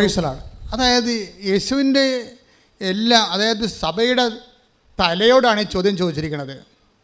സഭയുടെ തലയോട് ചോദിച്ചിരിക്കുകയാണ്. എന്ന് വെച്ചാൽ അംഗങ്ങളോട് ചോദിച്ച ചോദ്യമാണത്. സഭയുടെ ഭൗതിക തലവൻ പത്രോസാണ്. അപ്പോഴേ ഈ തലയോടാണ് ചോദിക്കുന്നത്, നീ ഇവരെക്കാൾ അധികമായി എന്നെ സ്നേഹിക്കുന്നു. വെച്ചാൽ സഭയുടെ അംഗങ്ങളോട്, യേശു വിശ്വസിക്കുന്ന എല്ലാവരോടും ചോദിച്ച ചോദ്യമാണ്. യേശുവിൽ വിശ്വസിക്കുന്നവർ സഭയുടെ പുറത്ത് മാത്രമുണ്ട്, അവരോട് എല്ലാവരും കൂടി ചോദിച്ച ചോദ്യമാണത്. എന്താണ്? ഇവരെക്കാൾ അധികമായി. കവനൻ്റിൽ എപ്പോഴും നമ്മൾ നോക്കേണ്ടത്, ഈ കവനൻ്റ് റിലേഷനിലിരിക്കുന്ന ആൾക്കാർക്ക്, ഉടമ്പടി ബന്ധത്തിലിരിക്കുന്ന ആൾക്കാർക്ക് അവരോട് തന്നെ ചോദിക്കേണ്ട ചോദ്യമാണ്, ഞാൻ ഉടമ്പടി ചെയ്ത എൻ്റെ ദൈവത്തെക്കാൾ അധികമായി വേറെ ആരെങ്കിലും സ്നേഹിക്കുന്നുണ്ടോ? അതാണ് പ്രശ്നം. ഞാൻ കവനൻ്റ് ചെയ്ത ദൈവത്തെക്കാൾ, ഇപ്പം എന്താ ചെയ്തിരിക്കണമെന്ന് പറഞ്ഞാൽ, ചില പ്രണയപ്രാന്തി പിടിച്ച ആൾക്കാർ ഉടമ്പടി ചെയ്തിരിക്കുന്നത് അവളോ അവനോ സ്നേഹിക്കുന്ന കാമുകനോ കാമുകയോ ദൈവം വശത്താക്കി പിടിക്കാനുള്ള മാമാപ്പണി ചെയ്ത് കൊടുക്കാൻ വേണ്ടി ഉടമ്പടി ചെയ്തിരിക്കുന്നത്. എൻ്റെ കൈ കിട്ടിയാൽ ഞാൻ ഓടിച്ചിട്ട് വരാം. എന്താ കാര്യം? നിങ്ങളുടെ ഉള്ളിലുള്ള ജഡികമായ ആസക്തികളെ പ്രോത്സാഹിപ്പിക്കാൻ വേണ്ടിയല്ല ദൈവം ഉടമ്പടി ചെയ്തിരിക്കുന്നത്. ദൈവം നിങ്ങളെ വിശുദ്ധീകരിച്ചുകൊണ്ട് നിത്യത വരെ നിങ്ങളെ കൊണ്ടുപോകാനുള്ള പാങ്ങുണ്ടാക്കി തീർക്കാനുള്ള പരിചരണങ്ങൾ നൽകുന്നതാണ് ഇതിൻ്റെ അടിസ്ഥാന നടപടിക്രമം. ശ്രുതികട്ടെ, ഹല്ലേലൂയ, ഹല്ലേലൂയ, ഹല്ലേലൂയ, ഹല്ലേലൂയ, ഹല്ലേലൂയ. ഉടമ്പടിയിലൂടെ ഞങ്ങളുടെ ഓരോരുത്തരുടെയും ജീവിതങ്ങളെ വിശുദ്ധീകരിക്കണമേ എന്ന് പ്രാർത്ഥിക്കുന്നു, ശക്തീകരിക്കണമേ എന്ന് പ്രാർത്ഥിക്കുന്നു, ദൈവ സ്നേഹത്താൽ നിറയ്ക്കണമേ എന്ന് പ്രാർത്ഥിക്കുന്നു. അപ്പം നിങ്ങൾ ഉടമ്പടി ചെയ്യുമ്പോൾ തന്നെ പറഞ്ഞു, ദൈവമേ, ദൈവഹിത പ്രകാരമല്ലാത്ത ഒരു കാര്യവും എൻ്റെ ജീവിതത്തിൽ നടക്കരുത് എന്ന് പറയുന്നതിനാണ് ഉടമ്പടി സമർപ്പണം എന്ന് പറയുന്നത്. വിശ്വാസം, പ്രത്യാശ, സ്നേഹം. നാലാമത്തെ എന്താണ്? സമർപ്പണം ഉടമ്പടി വരുമ്പോഴാണ് ആധ്യാത്മികതയിൽ സമർപ്പണം ശക്തി പ്രാപിക്കുന്നത്. എന്ന് വെച്ച് കഴിഞ്ഞാൽ എൻ്റെ ജീവിതത്തിൽ എൻ്റെ ജീവിതത്തിൽ ദൈവത്തിന്റെ ഇഷ്ടമല്ലാത്ത ഒരു കാര്യവും സംഭവിക്കാതിരിക്കാൻ ഞാൻ സമ്പൂർണ്ണമായി ദൈവഹിതത്തിനായി എന്നെ തന്നെ സമർപ്പിക്കുന്നു. ശ്രുതികട, ഹല്ലേലൂയ.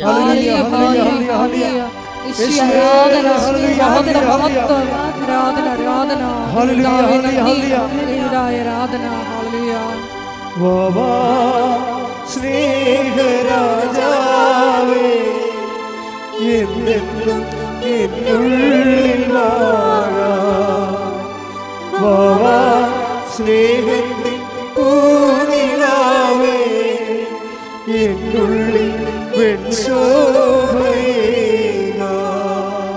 പരിശുദ്ധ പരമ ദിവ്യകാരുണ്യത്തിന് എന്നേരവും ആരാധനയും സ്തുതിയും പുകഴ്ചയും ഉണ്ടായിരിക്കട്ടെ. ഇപ്പം നമ്മൾ സതീഷിൻ്റെ സാക്ഷ്യത്തിലേക്ക് തിരിച്ചു വരുമ്പോൾ അത് സതീഷിൻ്റെ ആധ്യാത്മിക അനുഭവങ്ങളുടെ പരിണാമങ്ങളെ നമ്മൾ അതിൻ്റെ പരിച്ഛേദങ്ങൾ നോക്കുമ്പോൾ നമുക്ക് മനസ്സിലാകുന്ന ഒരു സത്യം എന്താ അറിയാമോ? ഈ മനുഷ്യൻ സത്യസന്ധമായിട്ട് ഇൻവെസ്റ്റ് ചെയ്തിരിക്കുന്നത് സത്യസന്ധമായിട്ടാണ്. അല്ലാതെ ഉടമ്പടിയുടെ ഉപ്പ് നോക്കാൻ വന്നിരിക്കുന്ന ആളല്ല. എനിക്ക് അടയാളം കിട്ടട്ടെ, എന്നിട്ട് ഞാൻ വിശ്വസിക്കാം, എന്നിട്ട് ഞാൻ പത്രം കൊടുക്കാം എന്നൊക്കെ പറഞ്ഞിട്ട് ദൈവമായിട്ട് ഒരു കച്ചവട ബന്ധമില്ലേ? അങ്ങനെയുള്ള ഒരു മണ്ടത്തരം നീളെ കാണിച്ചില്ലേ? ഇയാൾ കറക്റ്റാണ് ആളെ. കറക്റ്റായത് കൊണ്ട് തന്നെ ദൈവം ടൈം ഷോട്ട് ചെയ്തിരിക്കുകയാണ്. ഈ ഉടമ്പടിയുടെ ടൈം ഷോട്ടിങ്ങും നമ്മളുടെ ആത്മാർത്ഥതയും തമ്മിൽ കുറേ ബന്ധമുണ്ടായി. നമ്മൾ ഉടമ്പടി സത്യസന്ധരാണ്, വിശ്വസ്തരാണെന്ന് ദൈവത്തിന് നേരത്തെ അറിയാമെങ്കിൽ ഉടമ്പടി എടുക്കാൻ തീരുമാനിക്കുമ്പോൾ തന്നെ അടയാളം കിട്ടാൻ തുടങ്ങും. നമ്മുടെ ഉടമ്പടിയുടെ മെയിൻ സംഭവമാണല്ലോ ടൈം ഷോട്ടിങ്ങും സമയച്ചുരുക്കം. ഈ സമയച്ചുരുക്കം നമ്മളായിട്ട് ഉണ്ടാക്കിയെടുക്കണതാണത്. അതായത് ഉടമ്പടി സത്യസന്ധമാണെന്ന് ദൈവത്തിന് തോന്നിയാൽ ദൈവം എന്തിനാ കാത്തിരിക്കണം 90 ദിവസം? ദൈവം എന്തിനാ കാത്തിരിക്കണം 90 ദിവസം? നീ ഉടമ്പടി ചെയ്തിട്ടില്ല, പക്ഷേ ഉടമ്പടി ചെയ്യാൻ പോകുന്ന കാര്യങ്ങളെല്ലാം നീ മിടുക്കായിട്ടും വ്യക്തമായിട്ടും സത്യമായിട്ടും വിശ്വസ്തയോടെ ചെയ്യുമെന്ന് ദൈവത്തിന് അറിയാമെന്ന കാരണം നീ വീട്ടിൽ നിന്ന് ഇറങ്ങുമ്പോൾ തന്നെ ഉടമ്പടിയിൽ ഇടയാളങ്ങൾ തുടങ്ങാൻ തുടങ്ങും. അതാണ് സമയച്ചുരുക്കത്തിൻ്റെ പ്രത്യേകത. സമയം നീട്ടിക്കൊണ്ട് പോകണം നിങ്ങളാണേ, ദൈവമല്ല. ദൈവത്തിന് സമയമില്ലല്ലോ. പിന്നെ എന്താ സംഭവിക്കുന്നത് വെച്ച് കഴിഞ്ഞാൽ, സമയമില്ലാത്ത ദൈവത്തിന് ശരിക്കും പറഞ്ഞാൽ നിങ്ങളുടെ ജീവിതത്തിൽ സമയത്തിൻ്റെ ചുരുക്കത്തിൽ പ്രവർത്തിക്കുന്നത് സ്വാഭാവികമായ നടപടിക്രമമാണ്. പക്ഷെ നമ്മൾ അവിശ്വസ്തത കാണിച്ചും ദൈവത്തെ ഉടമ്പടി രുചി നോക്കിയും ഒക്കുക ഒട്ടാ കൊള്ളാം എന്നൊക്കെ പറഞ്ഞുകൊണ്ട് നിനക്ക് കിട്ടിയ അവന് കിട്ടിയ എന്നൊക്കെ പറഞ്ഞുകൊണ്ട് ഇങ്ങനെ ഓരോരുത്തരോട് ചോദിച്ചു നടക്കും. നിങ്ങൾക്ക് എന്ത് കിട്ടി? നിങ്ങൾ ഉടമ്പടി ചെയ്തിട്ട് എന്ത് ചെയ്ത് കിട്ടിയാ?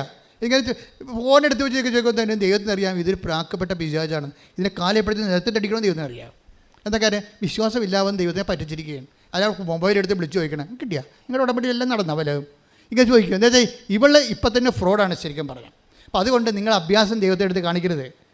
കാണിച്ചാൽ ഇത് വിളക്കാൻ തേക്കണ പാണ്ടാകും. പലർക്കും പാണ്ടായി നടക്കേണ്ട കാരണം അതാണ്. അപ്പോൾ അതുകൊണ്ട് അനുതാപം ഉണ്ടാകണം. അനുതാപം ഉണ്ടാകുമ്പോൾ വിഷയത്തെപ്രതിയല്ല, ക്രിസ്തുവിൻ എന്ന വ്യക്തിയെപ്രതി അനുതാപം ഉണ്ടാകണം. പ്രാർത്ഥിക്കുക, കർത്താവേ അങ്ങേ നഷ്ടപ്പെടുകയോ അങ്ങ് നഷ്ടപ്പെടുമ്പോൾ ദുഃഖമായിട്ടോ അങ്ങയുടെ നേടുമ്പോൾ സന്തോഷമായിട്ടും അനുഭവിക്കുന്ന സാക്ഷാത്തായ ദൈവരാജ്യത്തിന്റെ സന്തോഷത്തിലേക്ക് എന്നെ അഭിഷേകം ചെയ്ത് ഉയർത്തണമേ.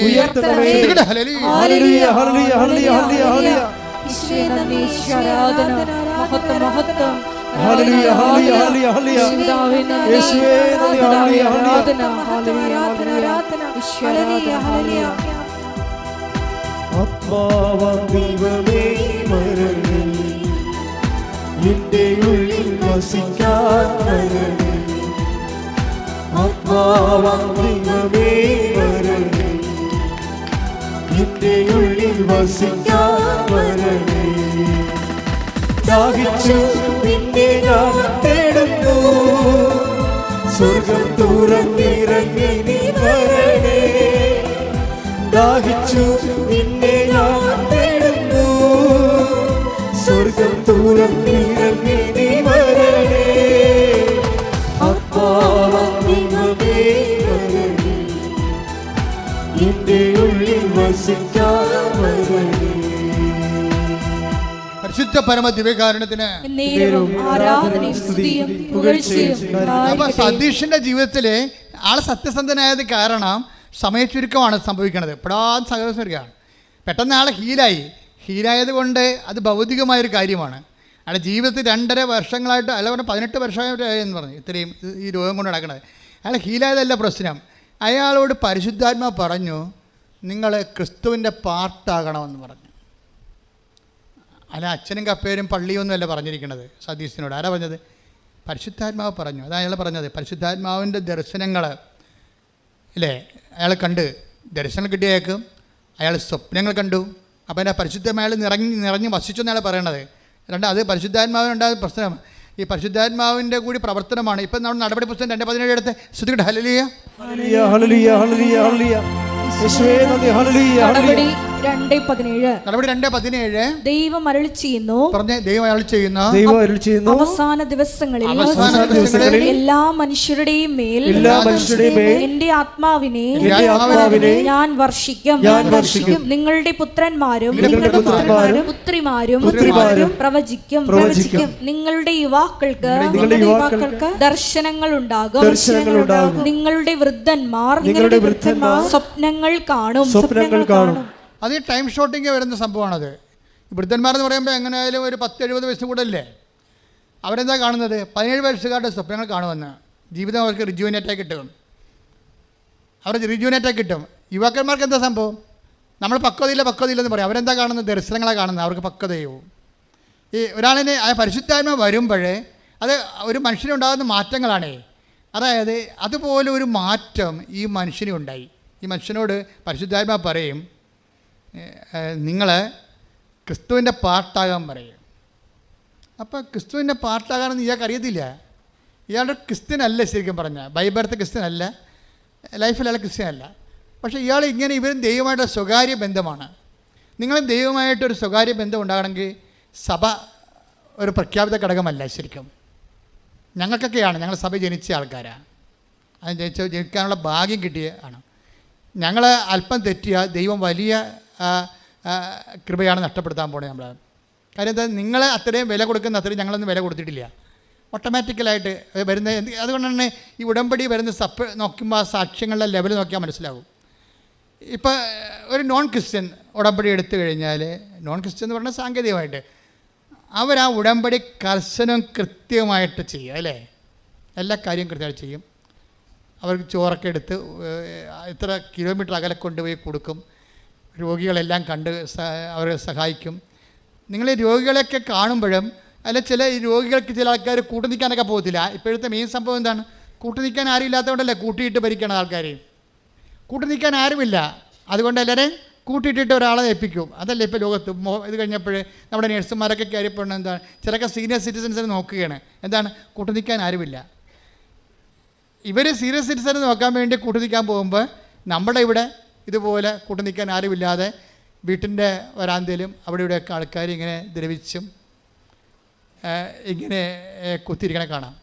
അപ്പോൾ നമ്മൾ അവിടെ പോയി നിൽക്കുമ്പോൾ നമ്മൾ കുറച്ച് കഴിയുമ്പോൾ വാച്ചിട്ട് നോക്കിക്കൊണ്ടിരിക്കും നമ്മൾ ഇല്ലേ. രോഗിനെയൊക്കെ കാണാൻ പോവുകയും നമ്മൾ ഉടമ്പടി എടുത്തിട്ടുണ്ട്, അല്ലെങ്കിൽ രോഗിനെ കാണാം, ആശുപത്രി വല്ല രോഗികളുണ്ടോ ചോദിക്കും. ഉടമ്പടി എടുത്തിട്ടുണ്ട്. അപ്പോൾ അവിടെ അച്ഛൻ പറഞ്ഞായിരുന്നു, ഞാൻ എൻ്റെ രോഗിനെയൊക്കെ കാണാൻ പോകണമെന്ന് പറഞ്ഞായിരുന്നു. നമ്മുടെ കൂട്ടത്തിൽ നിന്ന് വല്ലതും പോയിട്ടുണ്ടോ രോഗികൾ? നിങ്ങൾ ആശുപത്രി പോയായിരുന്നു നോക്കി വെറുതെ പോയി ഇത് വകുപ്പ് നോക്കി എടുത്തിട്ട് പോകും. പോയി അവിടെ പോയി എന്തെങ്കിലും ഒക്കെ പറഞ്ഞുകൊണ്ട് നിൽക്കും. എൻ്റെ ചേച്ചി അവിടെ പോയിട്ട് നിങ്ങളെ ആദ്യ കാലങ്ങളിൽ എനിക്കറിയാം, ഇത് ഹോസ്പിറ്റൽ മിഷൻ എന്ന് പറഞ്ഞാൽ തുടങ്ങിയ സംഭവം. എന്നിട്ട് ഇവിടുത്തെ പാർട്ടി പ്രവർത്തിക്കുന്ന അക്രൈസ്തവരായിട്ട് ചില സഹോദരങ്ങളെ ഈ പത്രം എടുത്തുകൊണ്ട് ഹരിപ്പാട് ആശുപത്രി പോയിട്ട് ആ വല്യപ്പനെ കണ്ടു കാണാൻ പാടില്ലായിരുന്നു രോഗിക്ക്. എന്ത് ചെയ്തെന്നറിയാമോ? ആ പത്രം മുഴുവൻ ആ ചേച്ചി അവിടെ നിന്ന് വായിച്ച് കേൾപ്പിച്ചു കൊടുത്തവർക്ക്. ഇങ്ങനെയാണ് ഈ പ്രശ്നം തുടങ്ങുന്നത്. ഇന്ന് കൃപാസനത്തിന് ഇത്രയും ചവിട്ടിയാൽ അപ്പം അനുഗ്രഹം കിട്ടുന്ന കാര്യം, ഇതിൻ്റെ പിന്നിൽ ആസ്തികൾ ഇട്ടിരിക്കുന്നത് ഞങ്ങൾ മാത്രമല്ല, ദൈവത്തിൻ്റെ പദ്ധതികളോട് സഹകരിച്ച അനേകായിരങ്ങളുണ്ട്. അവരെല്ലാവരും കാത്തലിക്സോ ക്രിസ്ത്യൻസോ അല്ല, പകുതിയോളം നോൺ ക്രിസ്ത്യൻസാണ്. അവർ ചെയ്തിരിക്കുന്ന പ്രവർത്തനം എന്താ? ഹരിപ്പാട് ആശുപത്രി ചെന്ന് അപ്പാപ്പന് കണ്ണു കാണാൻ പാടില്ലെന്ന് പറഞ്ഞപ്പോൾ ആ 8 പേജ് പത്രവും അവിടെ ഇരുന്നിട്ട് വായിച്ച് കേൾപ്പിച്ച് കൊടുത്തു. അപ്പാപ്പ ഇതുപോലെ അപ്പാപ്പനെ സുഖപ്പെടുത്തി, ഞാൻ പ്രാർത്ഥിച്ചോളാം, ഉറപ്പ് കൊടുത്ത് പോരുകയാണ്. അവരെ ക്രിസ്തുവിനെ കൈമാറി പോരുകയാണ്. അപ്പോഴാണ് അതാണ് ഈ യുവാക്കന്മാരൊക്കെ ദർശനങ്ങൾ കാണുമെന്ന് പറഞ്ഞ ആധ്യാത്മിക പക്വതയിലേക്ക് ഈ മനുഷ്യൻ കൈമാറ്റക്കാരിയായി മാറുകയാണ്. ദൈവം നോക്കണത് എന്താണ്? ക്രിസ്തുവിനെ കൈമാറ്റാൻ നിങ്ങളെ കൊള്ളാമോ എന്നാണ് കവനൻ്റെ കഴിയുമ്പോൾ നോക്കണത്. അല്ല നിങ്ങൾക്ക് PR കിട്ടാനുള്ള പഴുതുണ്ടാക്കി തരാമെന്നല്ല. അതെന്നിട്ട് അത് നിസ്സാരമായ കാര്യമാണ്. കൃപാസനത്തിൻ്റെ സാക്ഷ്യങ്ങൾ 10,000ങ്ങളാണ് കിടക്കുന്നത്. ജപ്തി ആയാലും അതുപോലെ തന്നെ മാറാരോഗമായാലും 4th സ്റ്റേജ് ആയാലും എത്ര സാക്ഷ്യങ്ങൾ നിങ്ങൾക്ക് വേണം? അപ്പോൾ ഇന്നലെ ഒരു സാക്ഷ്യം കിട്ടി, വയറിനകത്ത് മുഴ വന്ന് ക്യാൻസർ ആയിരിക്കണേ, അപ്പോൾ അത് ഓപ്പറേഷനാണ്. ഞാൻ പറഞ്ഞു മോളെ അത് ചുരുങ്ങി പോകുമെന്ന് പറഞ്ഞ്. എന്നിട്ട് ഞാൻ തിരിഞ്ഞ് മാതാവിനോട് പറഞ്ഞു ഓപ്പറേഷനുള്ള ബോഡിയൊന്നും അവിടെ ഇല്ല, അത് ചുരുക്കി പോകുമെന്ന് ഞാൻ പറഞ്ഞിട്ടുണ്ടെന്ന് പറഞ്ഞ്. നിന്നോട് ചോദിക്കാതെയാണ് പറഞ്ഞത്, ഇപ്പം നിന്നോട് പറഞ്ഞിരിക്കണമെന്ന് പറഞ്ഞ് അവസാനം ചുരുങ്ങിപ്പോയി. അതെന്ന് പറഞ്ഞത് ദൈവത്തിൻ്റെ സ്നേഹത്തിൽ വിശ്വസിച്ചുകൊണ്ട് ഉള്ളൊരു കമ്മ്യൂണിക്കേഷനാണത്. അവർ ചുരുക്കി വിടണം, അല്ലാതെ അവർക്ക് വേറെ അവിടെ നിൽക്കാൻ ബൈസ്റ്റാൻഡർ പോലും ഇല്ലാത്ത ആളാണ്. അവർക്ക് എന്തെങ്കിലും വന്നു പോയാൽ ഒരു കപ്പ് വെള്ളം കൊണ്ടുവന്ന് കൊടുക്കാൻ ആരും ഇല്ലാത്തവരാണ്. അപ്പോൾ അത് മനസ്സിലാക്കി കഴിയുമ്പോൾ പിന്നെ ദൈവം മാത്രമേ അവർക്കുള്ളൂ. ഞാനത്രേ അമ്മയെ പറഞ്ഞിട്ടുള്ളൂ, ദൈവം മാത്രമേ അവർക്കുള്ളതെന്നേ പറഞ്ഞിട്ടുള്ളൂ, വേറെ ഒന്നും പറഞ്ഞിട്ടില്ല. അതുകൊണ്ടാണ് അത് ചുരുങ്ങിപ്പോകുമെന്ന് പറഞ്ഞേക്കണത്. ദൈവം മാത്രമേ ഉള്ളൂ അവർക്ക്. അപ്പോൾ ഇതെന്ന് പറയുന്നത് ഒരു ദൈവത്തിനെ അനുസരിച്ചുകൊണ്ട്, ദൈവത്തിനെ സ്നേഹിച്ചുകൊണ്ട് മനുഷ്യൻ്റെ സങ്കടങ്ങളിൽ പങ്കെടുക്കണം. നിങ്ങൾ ആശുപത്രിയിൽ പോയി നിൽക്കുമ്പോൾ എന്താ ചെയ്യണം? നിങ്ങൾ ആശുപത്രിയിൽ പോയി സന്ദർശനമല്ല ഇത്, മറിച്ച് പങ്കെടുക്കലാണ്. ബൈബിൾ അങ്ങനെയാണ് പറയണത്. കൊളോസ്യസ് 1:11 എടുത്തേ, സ്തുതിക്കട്ടെ. ഹല്ലേലൂയ ഹല്ലേലൂയ ഹല്ലേലൂയ ഹല്ലേലൂയ ഹല്ലേലൂയ ഹല്ലേലൂയ ഹല്ലേലൂയ യേശുവേ നന്ദി. ഹല്ലേലൂയ ഹല്ലേലൂയ ഹല്ലേലൂയ ഹല്ലേലൂയ ഹല്ലേലൂയ ഹല്ലേലൂയ യേശുവേ സ്തുതി. ഹല്ലേലൂയ ഹല്ലേലൂയ ആരാധന ആരാധന യേശുവേ ആരാധന ആരാധന ആരാധന യേശുവേ ആരാധന. സ്തുതിക്കട്ടെ. ഹല്ലേലൂയ ഹല്ലേലൂയ ഹല്ലേലൂയ. എല്ലാവരും ചേർന്ന് ഉറക്കെ സ്തുതിക്കട്ടെ. ഹല്ലേലൂയ ഹല്ലേലൂയ ഹല്ലേലൂയ ഹല്ലേലൂയ ഹല്ലേലൂയ യേശുവേ നന്ദി നന്ദി നന്ദി. ഹല്ലേലൂയ ഹല്ലേലൂയ ഹല്ലേലൂയ ഹല്ലേലൂയ യേശുവേ ആരാധന ആരാധന. ഹല്ലേലൂയ ഹല്ലേലൂയ ഹല്ലേലൂയ ഹല്ലേലൂയ ഹല്ലേലൂയ ഹല്ലേലൂയ യേശുവേ നന്ദി. ഹല്ലേലൂയ. 1:11 കൊളോസ്യൻസ്. പ്രകാശത്തിൽ വിശുദ്ധരോടൊപ്പം പങ്കുചേരാനുള്ള അവകാശത്തിന് നമ്മെ യോഗ്യരാക്കിയ പിതാവിന് കൃതജ്ഞതയർപ്പിക്കുവിൻ. ഈ നിത്യമഹത്വത്തിന് കാരണമാക്കുന്ന കാര്യങ്ങൾ എന്താണെന്നറിയാവോ? ഭൂമിയിലുള്ള സഹിക്കുന്നവരുടെ സഹനങ്ങളോട് നമ്മളെടുക്കുന്ന പങ്കാളിത്തമാണ്. ഈ പങ്കാളിത്തത്തെക്കുറിച്ച് എന്താ പറയണത്? 1:11 പറഞ്ഞ് സന്തോഷത്തോടെ എല്ലാം സഹിക്കുന്നതിനും ക്ഷമിക്കുന്നതിനും അവിടുത്തെ മഹത്വത്തിന്റെ പ്രാഭവത്തിനനുസൃതമായി സർവശക്തിയിലും നിങ്ങൾ ബലം പ്രാപിക്കട്ടെ. അപ്പൊ സഹന ഇവിടെ ഒരു വിഷയം വെച്ചാൽ, നിങ്ങൾക്ക് സഹനം ഉണ്ടെങ്കിൽ, ഇപ്പം ഒരു ബൈസ്റ്റാൻഡർ, അതാണ് ഞാൻ പറഞ്ഞതിൻ്റെ കാരണം. ഒരു ബൈസ്റ്റാൻഡർ ഉടനെ അവർ കുറച്ച് കഴിയുമ്പോൾ ഒരു രോഗിയുടെ പോയി നിൽക്കണേ, അപ്പൻ്റെ കൂടെ നിന്നാലും അമ്മയുടെ കൂടെ നിന്നാലും ഈ അമ്മ മകളോട് പറയും, മകളെ കുഞ്ഞുങ്ങൾ വരാൻ സമയമായില്ല, നീ പോയിക്കോ എന്ന് പറയും. എന്താണെന്നറിയാം? എന്തുകൊണ്ട്? അമ്മ ആശുപത്രി കിടക്കണം, അമ്മയെടുത്ത് മകൾ കാണാൻ വേണ്ടി പോയി നിൽക്കുകയാണ്. അപ്പം അമ്മ മകളോട് പറയണതാണ്, എന്താണ് പറയുന്നത്? മകളെ കുഞ്ഞുങ്ങൾ വരാൻ സമയമായില്ല, നീ പോണില്ലേ? എന്താ കാര്യം? അമ്മയ്ക്കറിയാം ഇവൾ വാച്ചിട്ട് നോക്കാൻ കുറഞ്ഞ നേരമായി, സമയമില്ലല്ലോ. അമ്മയ്ക്കറിയാവേ ഈ കളി കുറേ നേരമായി തുടങ്ങിയിട്ടേ, 2:30 തുടങ്ങിയാണ്. കഴിച്ചിട്ട് നോക്കും, നേരോട് നോക്കും, വാച്ചിട്ട് നോക്കും, പുറകോട്ട് നോക്കും. എന്ന് വെച്ച് കഴിഞ്ഞാൽ ഞാൻ പോട്ടെ എന്ന് ചോദിക്കുമ്പോൾ അമ്മയ്ക്ക് ദുഃഖമാകുന്ന കാരണം അമ്മ അഡ്വാൻസ് പറഞ്ഞിരിക്കുകയാണ്, നീ പൊയ്ക്കോ എന്ന് വെച്ചാൽ ഈ സഹനത്തിൽ, നമുക്കൊരു ആളിൻ്റെ സഹനത്തിൽ പങ്കെടുക്കണമെങ്കിൽ സന്തോഷം ഉണ്ടാകണം. അച്ഛൻ നോക്കിയിട്ട് കാര്യമില്ല. നിങ്ങളുടെ സഹനങ്ങളൊക്കെ ദൈവം അംഗീകരിക്കണമെങ്കിൽ സന്തോഷം ഉണ്ടാകുന്ന നോക്കും അതിൻ്റെ അകത്ത്. മനസ്സിലായില്ല? അത് സീരിയസ് വിഷയമാണ്. നിങ്ങൾക്ക് സഹനങ്ങളൊന്നുമില്ലെന്ന് ഞാൻ പറയില്ല. ഭർത്താവിൻ്റെ നിങ്ങൾ സഹകരിക്കുന്നുണ്ട്, മക്കളുടെ കൂടെ സഹനങ്ങളിൽ പങ്കെടുക്കുന്നുണ്ട്, നാട്ടുകാരുടെ സഹനങ്ങളിൽ പങ്കെടുക്കുന്നുണ്ട്, പക്ഷേ സന്തോഷമില്ല. അത് കാരണം ഈ സംഭവങ്ങളെല്ലാം ഒരു പൊട്ടയായിരിക്കണേ. കാര്യം ദൈവസ്നേഹം ഉണ്ടെങ്കിൽ സന്തോഷം ഉണ്ടാകത്തുള്ളൂ. എനിക്ക് നിങ്ങളെ അറിയാം, നിങ്ങൾക്ക് ദൈവസ്നേഹം ഇല്ലെന്ന് ഈശോ പറഞ്ഞില്ലേ? അത് ഈ ഇതുമായിട്ട് കണക്ട് ചെയ്ത് വെക്കേണ്ട വചനമാണ്. Take the word of God. എനിക്ക് നിങ്ങളെ അറിയാം. ശ്രദ്ധിക്കട്ടെ. യോഹന്നാൻ 5:42 എനിക്ക് നിങ്ങളെ അറിയാം, നിങ്ങളിൽ ദൈവസ്നേഹമില്ല. അപ്പോൾ ഈ കർത്താവ് നോക്കണ ഒറ്റ, നിങ്ങൾ കവനൻ്റെ എടുത്തില്ലേ, നിങ്ങൾ ക്രിസ്ത്യാനിയാണോ അല്ലേ, ഇതൊന്നും അല്ല പ്രശ്നം. ദൈവം നോക്കണത് എന്താണ്? നിങ്ങളിൽ ദൈവസ്നേഹമുണ്ടോ ഇല്ലേ, അവിടെ വിഷയം. സതീഷ് എന്താ വിചാരിക്കണത്? സതീഷിന് ദൈവസ്നേഹമുണ്ട്, അതുകൊണ്ട് ദൈവം കമ്മ്യൂണിക്കബിളാണ്.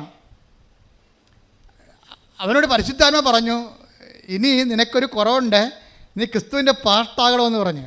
അപ്പോൾ സതീഷ് പറഞ്ഞു, ഞാനെങ്ങനെ ക്രിസ്തുവിൻ്റെ പാർട്ടാകണത്? അവന് പെട്ടെന്ന് പിടികിട്ടി. എന്താ കാര്യം? കുർബാനക്കൊക്കെ പോകാൻ തുടങ്ങിയ ആൾ, കുർബാനക്കൊക്കെ പോകേണ്ട ആൾ, പക്ഷെ കുർബാനക്ക് ചെല്ലുമ്പോഴും കുർബാന സ്വീകരിക്കാൻ പറ്റില്ല. അപ്പോൾ അദ്ദേഹത്തിന് തോന്നി, ഞാനായാലും പാർട്ടായിട്ട് കാര്യം. ഈ മനുഷ്യൻ അവസാനിപ്പിക്കണത്, ഇന്ന് എൻ്റെ പേര് ജോസഫാണെന്നും പറഞ്ഞാൽ അവസാനിപ്പിക്കണത്. അതെന്താ കാര്യത്തിന്? അതിൻ്റെ റിസ്ക് പുള്ളി എടുത്തു.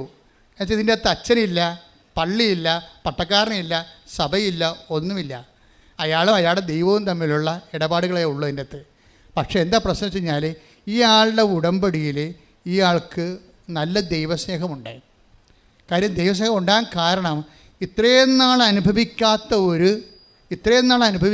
ഒരു സൗഖ്യമാണ് അനുഭവിച്ചത്. പിന്നീട് അയാൾക്ക് കിട്ടിയ പരിശുദ്ധാത്മാവ്, ആ പരിശുദ്ധാത്മാவோட കൂടി ദർശനങ്ങൾ, സ്വപ്നങ്ങൾ, അയാളുടെ ദൈവമേഖലയിൽ ആയിപ്പെട്ടപ്പോൾ അദ്ദേഹത്തിന് ദൈവത്തെക്കുറിച്ച് കൃത്യമായ ഒരാശയം കിട്ടി. ഉടമ്പടി റേഞ്ചുകൾ ഭയങ്കരമാണ്. പക്ഷേ ഞങ്ങളെ സംബന്ധിച്ചിടത്തോളം നിങ്ങളുടെ ഭൗതികമായ കണ്ണുനീര് ഒപ്പിയെടുക്കുക ആണ് ഞങ്ങളുടെ പ്രഥമ ലക്ഷ്യം എന്ന് പറയുന്നത്. ഞങ്ങൾക്ക് വേറെ ലക്ഷ്യങ്ങളൊന്നുമില്ലെന്ന് ഞാൻ ഈ ഉടമ്പടി തുടങ്ങിയപ്പോഴേ പറഞ്ഞിട്ടുണ്ട്. ഒരാളെ മതം മാറ്റുകയോ ഒരാളെ ജ്ഞാനസാരപ്പെടുത്തുകയോ ഇതൊന്നും കൃപാസനത്തിൻ്റെ ലക്ഷ്യമല്ല. ലക്ഷ്യമെന്താണ് കാര്യം? നിങ്ങൾ വേദനയില്ലാതെയും സന്തോഷത്തോടെയും ഈ ഭൂമിയിൽ ദൈവത്തെ അനുഭവിച്ചുകൊണ്ട് ജീവിക്കണം. അതുകൊണ്ടാണ് ഞങ്ങൾ പ്രാർത്ഥിക്കുന്നത് നിങ്ങളുടെ കൂടെ നിന്നുകൊണ്ട്.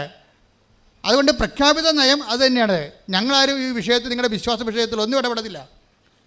എന്താ കാര്യം? ഞങ്ങളോട് വിശ്വാസ വിഷയത്തിൽ ഇടപെടാനല്ല പറഞ്ഞിരിക്കുന്നത്, നിങ്ങളുടെ ജീവിത സങ്കടങ്ങളിൽ ദൈവത്തിൻ്റെ ആശ്വാസം പകർന്ന് തരാൻ നിങ്ങളെ തന്നെ ഒരുക്കുക എന്നുള്ള ഉദ്ദേശത്തിലാണ്. അത് നിങ്ങൾക്കത് മനസ്സിലാകും. അച്ഛന് ആൾക്കാരുമായിട്ട് ബന്ധമില്ല, അച്ഛൻ നിങ്ങളുടെ സംഭാവനയോ പണവുമായിട്ട് ബന്ധമില്ല. അച്ഛൻ എൻ്റെ അടുത്ത് വരണമെന്നുണ്ടെങ്കിൽ നിങ്ങളുടെ ഉടമ്പടി എല്ലാം കറക്റ്റായിരിക്കണം. പിന്നെ എന്താണ്? നിങ്ങളുടെ വിഷയത്തിൻ്റെ രേഖ ഉണ്ടാകണം, അത്രേ ഉള്ളൂ. അപ്പോൾ അതിന് മനസ്സിലായില്ല എന്തിനാ പ്രാധാന്യമെന്ന്. എന്തിനാ പ്രാധാന്യം? വിഷയത്തിനാണ് പ്രാധാന്യം. വിഷയത്തിനുള്ള പ്രാധാന്യം. കാര്യം നിങ്ങൾ അനുഭവിക്കുന്ന വിഷയങ്ങൾ നിങ്ങൾ ആരായാലും, ഇവിടെ ഇപ്പോൾ ഒരു ക്രിസ്ത്യാനി അല്ലെങ്കിൽ കത്തോലിക്കൻ അല്ലെങ്കിൽ ഒരു ക്രിസ്ത്യാനി അല്ലാത്ത വ്യക്തി അങ്ങനെയല്ല കാണുന്നത്. നമ്മൾ ആൾക്കാരെ കാണുന്നത് സങ്കടമുണ്ടോ, സങ്കടമില്ലേ, അത്രയേ ഉള്ളൂ. രോഗമുണ്ടോ, രോഗമില്ലേ, ആ വിഷയത്തെ കാണുന്നത്. പക്ഷേ ആ വിഷയത്തിന് ഞങ്ങളെന്താ ചെയ്യണത്? ഞങ്ങൾ അനുഭവിച്ച ദൈവാനുഭവത്തെ നിങ്ങൾക്ക് പകർന്നു തരും. കാരണം ഞങ്ങൾക്ക് വേറെ അനുഭവങ്ങളൊന്നുമില്ല. ഞങ്ങളുടെ വിശ്വാസത്തിൽ ഞാൻ അനുഭവിച്ച ദൈവാനുഭവത്തെ നിങ്ങൾക്ക് പകർന്നു തരും. അപ്പോഴെന്ത് സംഭവിക്കണമെന്ന് വെച്ച് കഴിഞ്ഞാൽ നിങ്ങൾക്കുണ്ടാകുന്ന സഹനങ്ങൾക്ക് എന്തു ചെയ്യണം? നിങ്ങൾക്ക് സന്തോഷം മാത്രമേ നിങ്ങൾ ജെനുവിനാണോ ഇല്ലയെന്ന് പറയാൻ പറ്റത്തുള്ളൂ. പറഞ്ഞ മനസ്സിലായ? നിങ്ങൾ സഹിക്കുന്ന സഹനങ്ങൾക്ക് ആ സഹനത്തിൻ്റെ സമയത്ത് കൊളോസ്യസ് 1:11 അനുസരിച്ച് കൊണ്ട് നിങ്ങൾക്ക് സന്തോഷമുണ്ടാകണം. അപ്പോൾ എന്ത് ജോലി, പ്രേക്ഷിത ജോലി ആയാലും അതുപോലെ തന്നെ കാരുണ്യപ്രവൃത്തി ആയാലും നിങ്ങൾ ചെയ്യുമ്പോൾ അതിൽ നിങ്ങൾക്ക് ഈസി ആയിട്ട് വന്നെങ്കിൽ അപ്പോൾ അതിൻ്റേതായിട്ടുള്ള ആനുപാതികമായിട്ടുള്ള കുറവുണ്ടാകും. കാര്യം കർത്താവ് 30 മേനിയെന്ന് പറഞ്ഞിട്ടില്ലേ, പിന്നെ 60 മേനിയെന്ന് പറഞ്ഞിട്ടില്ലേ, പിന്നെ 100 മേനി. ഇപ്പോൾ ഞാൻ പറയും യേശുവേ എല്ലാം കൂടി 100 മേനിയെന്നൊക്കെ പറഞ്ഞാൽ പോരെ, പിന്നെ എന്തിനാണ് 30 പറയണത്? അപ്പം ചില ആൾക്കാരുടെ നിങ്ങൾക്ക് ലഭിക്കുന്ന ആത്മീയ അനുഭവത്തിൻ്റെ അനുപാതമനുസരിച്ചും നിങ്ങളുടെ ഉടമ്പടിയിലുള്ള നിക്ഷേപം അനുസരിച്ച് കൊണ്ടും വിശ്വാസത്തിലുള്ള നിക്ഷേപം അനുസരിച്ച് കൊണ്ടുമാണ് ഈ മേനി വ്യത്യാസപ്പെടുന്നത്. അപ്പം നിങ്ങളെന്താ ചെയ്യണമെന്ന് വെച്ച് കഴിഞ്ഞാൽ, ഇപ്പോൾ കർത്താവ് പറയും ദൈവരാജ്യത്തിലെ ഏറ്റവും ചെറിയവൻ പോലും take the word of God. ശ്രുതിക്കട്ടെ ഹല്ലേലൂയ, ഹല്ലേലൂയ, ഹല്ലേലൂയ, ഹല്ലേലൂയ. യേശുവേ നന്ദി, യേശുവേ സ്തുതി, ഹല്ലേലൂയ. ലൂക്കാ 7:28. ഹല്ലേലൂയ, ഹല്ലേലൂയ, ഹല്ലേലൂയ, ഹല്ലേലൂയ. യേശുവേ സ്തുതി, യേശുവേ ആരാധന, ആരാധന, ആരാധന. ഹല്ലേലൂയ, ഹല്ലേലൂയ, ഹല്ലേലൂയ. യേശുവേ നന്ദി, നന്ദി, നന്ദി. ഹല്ലേലൂയ.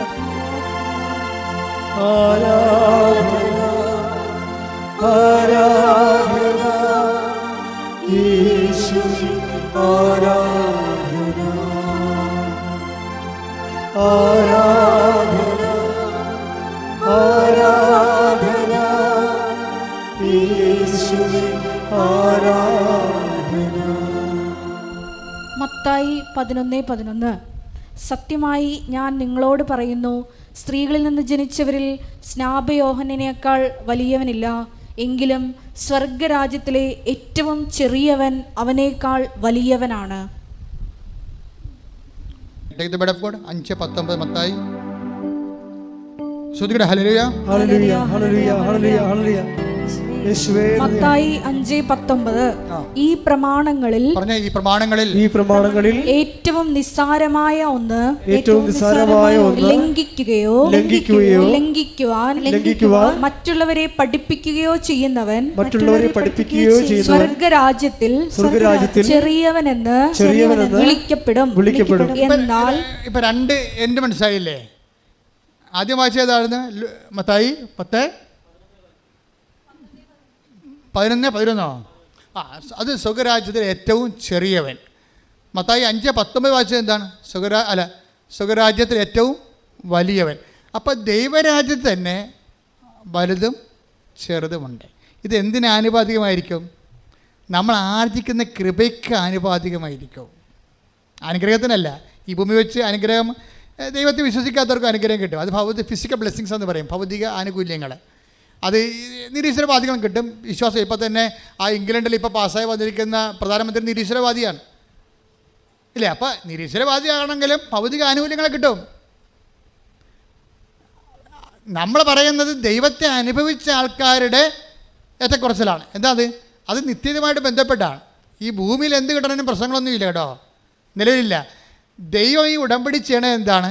ദൈവരാജ്യത്തിൽ വലിയവനുമുണ്ട് ചെറിയവനുമുണ്ട്. ഇതെങ്ങനെയാണ് ഉണ്ടാകണത്? അവൻ ആർജിക്കുന്ന, അതാണ് കൊളോസ്യസ് 1:11 എന്താ വായിച്ചത് നമ്മൾ?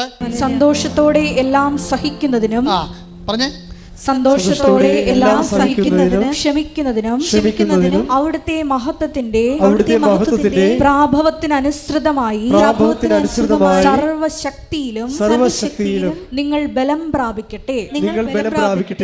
അപ്പൊ ഒന്നുകൂടി വായിച്ചത്, സന്തോഷത്തോടെ എല്ലാം സഹിക്കുന്നതിനും ക്ഷമിക്കുന്നതിനും അവിടുത്തെ മഹത്വത്തിന്റെ പ്രാഭവത്തിനനുസൃതമായി സർവശക്തിയിലും നിങ്ങൾ ബലം പ്രാപിക്കട്ടെ. ദൈവത്തിൻ്റെ മഹത്വത്തിൻ്റെ പ്രാഭവത്തിൻ്റെ ആനുപാതികമായി സർവശക്തിയിലും ബലം പ്രാപിക്കുന്നതിനാണ് നമ്മളെ കൃപയുടെ അഭിഷേകം എന്ന് പറയുന്നത്. ദൈവം കവനൻ്റിലൂടെ ഉദ്ദേശിക്കുന്നത് ഈ ശക്തി ധരിക്കുക എന്നുള്ളതാണ്. പറഞ്ഞ മനസ്സിലായില്ലേ? ബലം പ്രാപിക്കുക. മനുഷ്യൻ ബലം പ്രാപിക്കുന്നത് ഒക്കെ നല്ല പ്രോട്ടീൻ കഴിച്ച് ജിംനേഷ്യത്തിൽ പോകുമ്പോഴാണ്. പക്ഷേ കൃപയുടെ ഉദ്ദേശം ആത്മാവിൻ്റെ ബലം പ്രാപിക്കലാണ് ഉദ്ദേശിക്കുന്നത്. ഇപ്പം നിങ്ങൾ മക്കളില്ലാത്തവർക്ക് മക്കളുണ്ടാകും. 23 വർഷമായിട്ട് മക്കളില്ലാത്ത ആൾക്കാർക്ക് എങ്ങനെ ഉടമ്പടി എടുക്കുമ്പോൾ ഉടനെ ആ മാസം തന്നെ മക്കളുണ്ടാകണത്? അപ്പോൾ മാതാവ് കൊടുക്കണത്. അപ്പോൾ ഭൗതിക ആനുകൂല്യത്തിൽ ഈ ആൾക്കാരെ ഒരു പഞ്ഞവുമില്ല. പക്ഷെ ദൈവം ഉന്നം വെക്കുന്നത് അതല്ല. ഈ ഒരു സങ്കീർണമായ ഭൗതിക സാഹചര്യത്തിന് സമ്മർദ്ദം നൽകിയിരിക്കുന്നത് അതിലൂടെ നിങ്ങളുടെ ആത്മാവിനെ ബലപ്പെടുത്താനുള്ള സാധ്യതകൾ അന്വേഷിക്കുകയാണ് ഉടമ്പടി. പിടിയോ? അതെന്താ ചെയ്യണം? അതിന് സഹനത്തിന് ഒരു വ്യക്തിക്ക് എപ്പോഴാണ് സന്തോഷം ഉണ്ടാകുന്നത്? വായിച്ചേ. സന്തോഷത്തോടെ എല്ലാം സഹിക്കുന്നതിനും സന്തോഷത്തോടെ എല്ലാം സഹിക്കുന്നതിനും ക്ഷമിക്കുന്നതിനും അവിടുത്തെ മഹത്വത്തിന്റെ പ്രാഭവത്തിനനുസൃതമായി സർവശക്തിയിലും നിങ്ങൾ ബലം പ്രാപിക്കട്ടെ. അപ്പൊ നിങ്ങൾ ബലം പ്രാപിക്കുന്നത്, ഈ വാക്കും ദൈവരാജ്യം ബലവശമാക്കിയിരിക്കുന്ന വാക്കും സെയിമാണ്. ദൈവരാജ്യം ബലവശമാക്കിയിരിക്കുന്നു. ശ്രുതികട ഹല്ലേലൂയ ഹല്ലേലൂയ ഹല്ലേലൂയ ഹല്ലേലൂയ ഹല്ലേലൂയ. യേശുവേ നന്ദി. ഹല്ലേലൂയ ഹല്ലേലൂയ ഹല്ലേലൂയ ഹല്ലേലൂയ ഹല്ലേലൂയ ഹല്ലേലൂയ. മത്തായി 11:12 സ്നാപക യോഹന്നാന്റെ നാളുകൾ മുതൽ കാലം മുതൽ ഇന്നുവരെ സ്വർഗരാജ്യം ബലപ്രയോഗത്തിന് വിഷയമായിരിക്കുന്നു. ബലവാന്മാർ അത് പിടിച്ചടക്കുന്നു. അപ്പൊ ദൈവരാജ്യം ബലവാന്മാരാണ് പിടിച്ചടക്കുന്നത്. ഈ ബലമെന്ന് പറയുന്നത് എന്താണെന്നാണ് ഈ പറയണത്. എന്താണ് ബലം? കൃപയാണ് ബലം. പിടിയാ. കൃപ നമ്മൾ ആർജിക്കുന്നതിന് ആനുപാതികം എന്താ വെച്ചാൽ അവിടുത്തെ മഹത്വത്തിൻ്റെ പ്രാഭവത്തിൻ്റെ ആനുപാതികമാണ്. അല്ലാതെ നമുക്ക് വേറെ തോതില്ല, കൃപയ്ക്ക് തോതില്ല. കൃപയ്ക്ക് കൊളോസ്യസ് 1:11 ഒരേ തോതേ വെച്ചിട്ടുള്ളൂ. എന്താണ്? അവിടുത്തെ മഹത്വത്തിൻ്റെ പ്രാഭവത്തിൻ്റെ ആനുപാതികം. അത് 100 മേനിയാണ്. ഇതാണ് കർത്താവ് പറയണത്. നീതിമാന്മാർ എൻ്റെ പിതാവിൻ്റെ രാജ്യത്തിൽ സൂര്യനെപ്പോലെ ശോഭിക്കും. മത്തായി 13:43 അപ്പോൾ നീതിമാന്മാർ തങ്ങളുടെ പിതാവിന്റെ രാജ്യത്തിൽ സൂര്യനെ പോലെ പ്രശോഭിക്കും. എന്ന് പറഞ്ഞ അപ്പോൾ നീതിമാന്മാർ തന്റെ പിതാവിന്റെ രാജ്യത്തിൽ നീതിനെ സൂര്യനെ പോലെ പ്രശോഭിക്കും.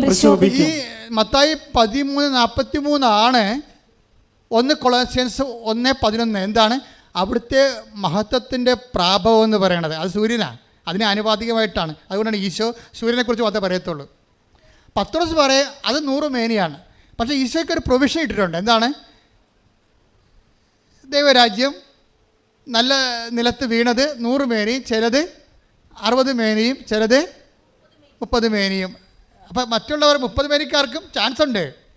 പക്ഷേ അതിന് ഈശോ എന്താ പറഞ്ഞിരിക്കണമെന്ന് വെച്ച് കഴിഞ്ഞാൽ അത് പൗലോസാണ് പറഞ്ഞിരിക്കണത്. 1 കൊറിന്ത്യൻസ് 15:41 എന്താ പറയണത്?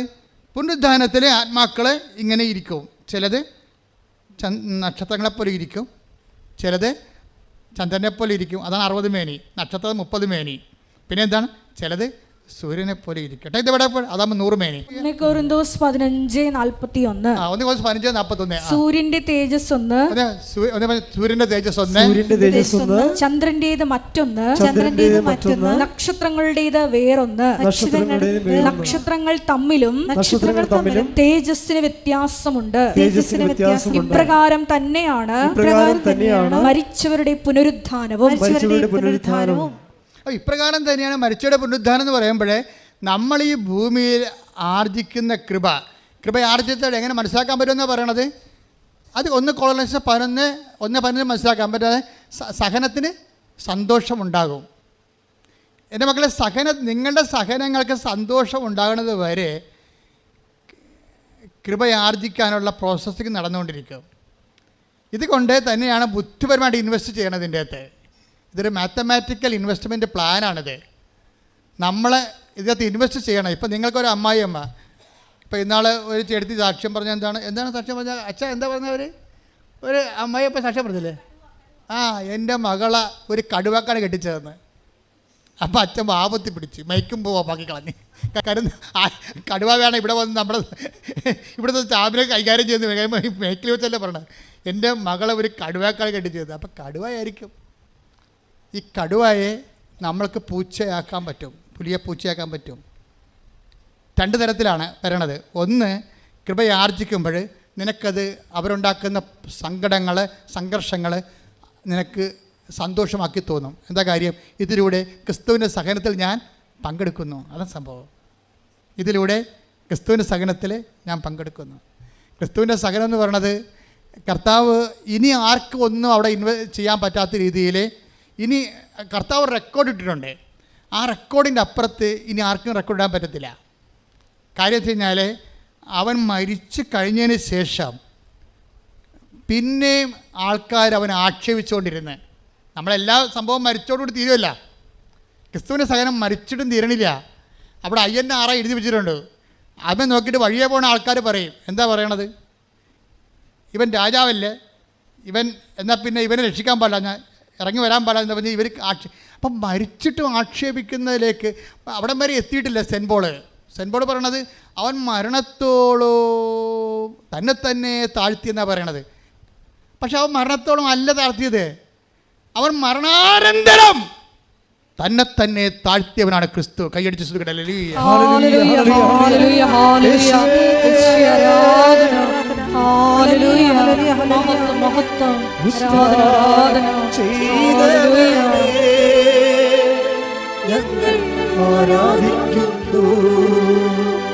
മരണത്തെ ജയിച്ചവരെ ഞങ്ങൾ ആരാധിക്കുന്നു. പരിശുദ്ധ പരമ ദിവ്യകാരുണ്യത്തിന് മരണാനന്തരവും ഇങ്ങനെ ഒരു തുണിയുടെ നഗ്നതയിൽ ഒരു കുറവിറച്ചിയായിട്ട് പെരുവഴി തൂങ്ങിക്കിടക്കുമ്പോഴും അവൻ മരിച്ചിട്ടും അവനെ ആക്ഷേപിച്ചുകൊണ്ട് ജനങ്ങൾ പോകുന്നതായിട്ട് സുവിശേഷം പറഞ്ഞാണ് ഈ സുവിശേഷം എന്ന് പറയുന്ന മഹാസംഭവം അവസാനിക്കുന്നത്. അപ്പോൾ അവന് മരണാനന്തരവും തന്നെ താഴ്ത്തിക്കൊണ്ട് നമ്മൾക്ക് സഹനത്തിൻ്റെയും സന്തോഷത്തിൻ്റെയും അവസാനം മാതൃകയായിട്ട് അവൻ കാലത്തിൽ ഇങ്ങനെ ജ്വലിച്ച് നിൽക്കുകയാണ്. ഇവൻ്റെ അരൂപി നമ്മൾ സ്വീകരിക്കാനാണ് സതീഷിനോട് പരിശുദ്ധാത്മാ പറയണത്, ടേക്ക് ഹിസ് പാർട്ട്. എന്ത് മനോഹരമാണത് കേൾക്കാൻ. ആ സാക്ഷ്യം ഇവൻ്റെ അരൂപി, ഇവനാണ് ലോകത്തെ ജയിച്ചവൻ, അവനിൽ നിനക്കൊരു പങ്കാളിത്തം വേണമെന്ന് പറയും. ദൈവം സ്നേഹിക്കുന്നവർക്ക് ദൈവം ആദ്യം കൊടുക്കുന്നത് ക്രിസ്തുവിലുള്ള പങ്കാളിത്തമാണ്. കൈയടിച്ചു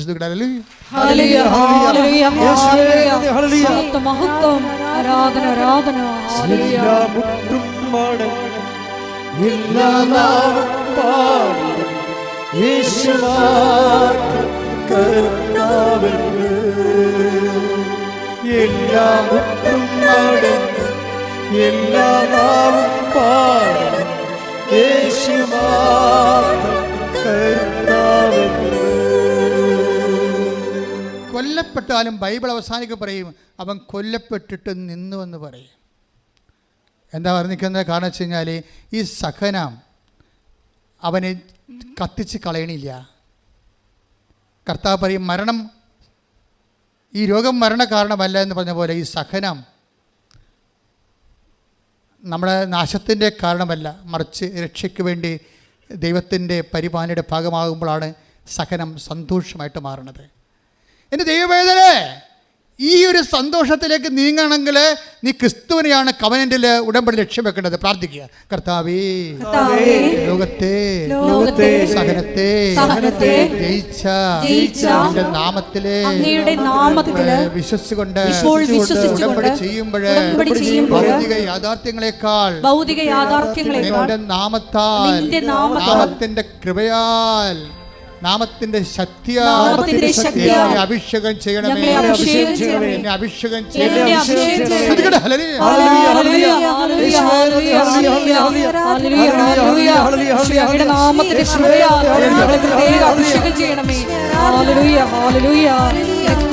ജീവിക്കുവാൻ ഞങ്ങളെ അഭിഷേകം ചെയ്യണമേ. ഹല്ലേലൂയ.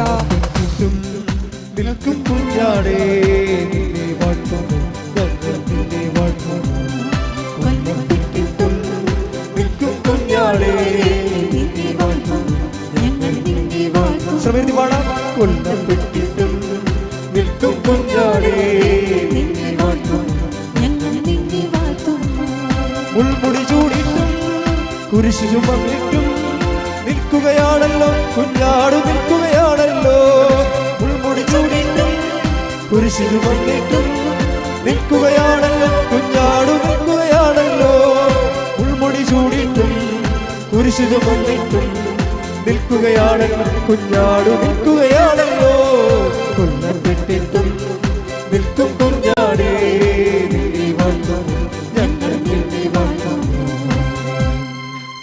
ഇത് കൊണ്ടാണ് ബൈബിളിലെ സഹനം സന്തോഷമാക്കുന്നതിന് വേണ്ടി ആന്തരിക സന്തോഷം, ഇത് ആന്തരിക സന്തോഷമാണ്. അതിനാണ് പരിശുദ്ധാത്മാവിൻ്റെ സന്തോഷമെന്ന് നമ്മൾ 14-17 പറയണത് അല്ലേ. ദൈവരാജ്യം, അത് ദൈവരാജ്യത്തെക്കുറിച്ചാണ് പറയണത്. എന്താണ് ദൈവരാജ്യം? പറഞ്ഞേ. ഭക്ഷണവും പാനീയവുമല്ല, നീതിയും സമാധാനവും പരിശുദ്ധാത്മാവിലുള്ള സന്തോഷമാണ്. അപ്പൊ ആത്മാവ് സന്തോഷം കൈമാറുന്നത് ക്രിസ്തുവിന് നമ്മൾ പങ്കാളികളാകുമ്പോഴാണ്. ക്രിസ്തു എന്ന് പറയണത് സകലത്തിനെ ജയിച്ച അവസാനത്തെ വിജയിയുടെ പേരാണ്. എല്ലാ സകല സാഹചര്യങ്ങളെയും അതിജീവിച്ച ഒരു യുണീക്ക് റെഡീമറായി ഈശോ മാറുന്നത് ഇവിടെ വെച്ചാണ്.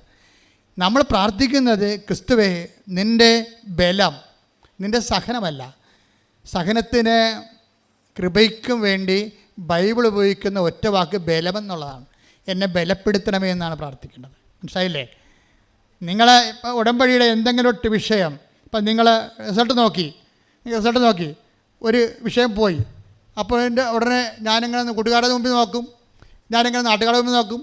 ഞാൻ നാളെ കയറി പോകുന്നതാണ് പറഞ്ഞിരിക്കണത്, ഞാൻ ലോൺ എടുത്ത് പോയില്ല, 20 ലക്ഷത്തിൻ്റെ പലിശ ഞാൻ കൊടുക്കണമല്ല. ഇങ്ങനെ ഓരോ കാര്യം പറഞ്ഞ് പട്ടി മോങ്ങണ പോലെ മോങ്ങരുത്. കമ്പ്യൂട്ടർ നോക്കുമ്പോൾ നിങ്ങളുടെ വിഷയം കണ്ടില്ലെങ്കിൽ കർത്താവ് കാണുന്നുണ്ട് എല്ലാ കാര്യം. കർത്താവിന് പദ്ധതിയുണ്ട്. നീ ചിലപ്പോൾ കയറിപ്പോയി കഴിഞ്ഞാൽ, ഈ സമയത്ത് കയറിപ്പോയി കഴിഞ്ഞാൽ ചിലപ്പോൾ നിനക്ക് അവിടെ അതിൻ്റെ അക്കോമഡേഷൻ കിട്ടിയില്ലെന്ന് വരും, അല്ലെങ്കിൽ ആ സബ്ജക്റ്റ് നിനക്ക് കൈകാര്യം ചെയ്യാൻ പറ്റാതെ വരും. നിന്നെക്കാളുന്നല്ല നിൻ്റെ വഴി കർത്താവിനറിയാം. അവന് കർത്താവ് നിൻ്റെ വഴി കർമ്മീകരിക്കുകയാണ്. അപ്പോൾ നീ എന്താ പറയേണ്ടത്? എൻ്റെ ഫയൽ കർത്താവ് എടുക്കണവരെ എന്നെ ബലപ്പെടുത്തണമേ. ബലപ്പെടുത്തുക എന്ന് വെച്ച് കഴിഞ്ഞാൽ അതിൻ്റെ അർത്ഥം എന്താണ്? എൻ്റെ സഹനങ്ങൾക്ക് ആനുപാതികമായ കൃപ നൽകണമേ. അതിൻ്റെ അർത്ഥം എന്താണ്? ക്രിസ്തുവിൻ്റെ സഹനങ്ങളിലെ ക്രിസ്തു സന്തോഷിച്ചതുപോലെ എന്നെയും എൻ്റെ സഹനങ്ങളെ സന്തോഷിപ്പിക്കാനുള്ള ആത്മാവിനാൽ അഭിഷേകം ചെയ്യണമേ. കൈയടിക്കട്ടെ.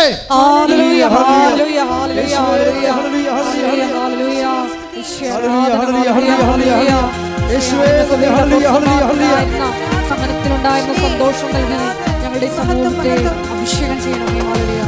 ഒരുമിച്ച് പാടുക. ആത്മാവാം ദൈവമേ വരണേ, നിന്റെ ഉള്ളിൽ വസിക്കാൻ വരണേ. ആത്മാവാം ദൈവമേ വരണേ, നിന്റെ ഉള്ളിൽ വസിക്കാൻ വരണേ. ദാഹിച്ചു നിന്നെ ഞാൻ തേടുന്നു, സ്വർഗം തുറന്നിറങ്ങി നീ വരണേ. ദാഹിച്ചു നിന്നെ ഞാൻ തേടുന്നു, സ്വർഗം തുറന്നിറങ്ങി നീ വരണേ. ആത്മാവാം ദൈവമേ വരണേ, നിന്റെ ഉള്ളിൽ വസിക്കാൻ വരണേ. രോഗസൗഖ്യ പ്രാർത്ഥന സമയമാണ്. നിങ്ങളുടെ ജീവിത ദുരിതങ്ങളുടെ മേൽ ദൈവിക ആധിപത്യം പ്രാപിക്കുന്ന ശാസന പ്രാർത്ഥനയുടെ സമയമാണ്. ഓൺലൈനിൽ ഈ പ്രാർത്ഥന കൂടുന്നവർ എന്നെല്ലാം കൂടിയാലും ഇതേ അനുഭവത്തിൽ നിങ്ങൾക്ക് അഭിഷേകം ചെയ്യപ്പെടും. കാര്യം ഇത് ഉടമ്പടി ആരാധനയാണ്. ആരാധന പോലും ഉടമ്പടി എന്ന പദ്ധതിയിൽ ഇൻഷുറാണ്. അതുകൊണ്ടാണ് കാലാതീതമായി നിന്നെ ഈ ആരാധന സഹായിക്കുന്നത്. എൻ്റെ മക്കളെ, കൈകളടച്ച് കൈകൾ കൂപ്പി ആദരവോടെ നിൽക്കുക. കർത്താവിൻ്റെ സന്ദർശന സമയമാണ്. രക്ഷയുടെ ദിനങ്ങൾ നീ ആരംഭിക്കണം. നിൻ്റെ ജീവിതത്തിൽ 10,000 കാലുകുത്തിയിട്ട് അനുഗ്രഹം പ്രാപിച്ച മണ്ണിലേക്ക് അമ്മ പ്രത്യക്ഷപ്പെട്ടതിൻ്റെ സന്നിധാനത്തിലേക്ക് ഈ കാലത്ത് ദൈവം നിന്നെ ക്ഷണിച്ചിരിക്കുന്നത് ആകസ്മികമായി സംഭവിച്ചതല്ല. ദൈവത്തിൻ്റെ കരുതിക്കൂട്ടിയുള്ള ഡെലിബറേറ്റ് ആയിട്ടുള്ള പരിപാലനയുടെ ഭാഗമാണ്. ദൈവം നിന്നെ സ്നേഹിക്കുന്നു. കടങ്ങളുണ്ടാകാം, രോഗങ്ങളുണ്ടാകാം, മറ്റുള്ളവർ നിന്നെ കേസിൽ പെടുത്തിയിരിക്കാം. നിന്റെ ഭർത്താവും സഹോദരങ്ങളെ പോസ്കോ കേസിൽ ജയിലിലാകാം. എന്തുമാകട്ടെ, ഈ കാലം കടന്നു പോകും. കാര്യം ഇതെല്ലാം ജയിച്ചവനാണ് ക്രിസ്തു. ധൈര്യമായിരിക്കും. ഞാൻ ലോകത്തെ കീഴടക്കിയിരിക്കുമെന്ന് പറഞ്ഞവൻ്റെ സന്നിധാനത്തിലാണ് നീ നിൽക്കുന്നത്. നിനക്ക് ദാനമായി അവനെ അനുഭവിക്കാൻ വേണ്ടി ദൈവം നിനക്ക് നൽകിയ ദാനമായി നൽകിയ ദൈവത്തിൻ്റെ പരിപാലനയുടെ ഭാഗമാണ് പരിശുദ്ധ അമ്മ. അമ്മ തന്നെ ദൈവിക ദൗത്യം നിർവഹിച്ച ദൈവിക ഉടമ്പടിയിലാണ് നിന്നെ ഇപ്പോഴ് പങ്കാളിയാക്കിയിരിക്കുന്നത്.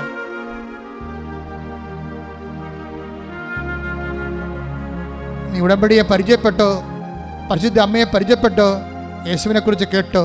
ദൈവം നിന്നെ സ്നേഹിക്കുന്നു. കൈയടിച്ച് ശ്രദ്ധിക്കട്ടെ. ഹല്ലേലൂയ.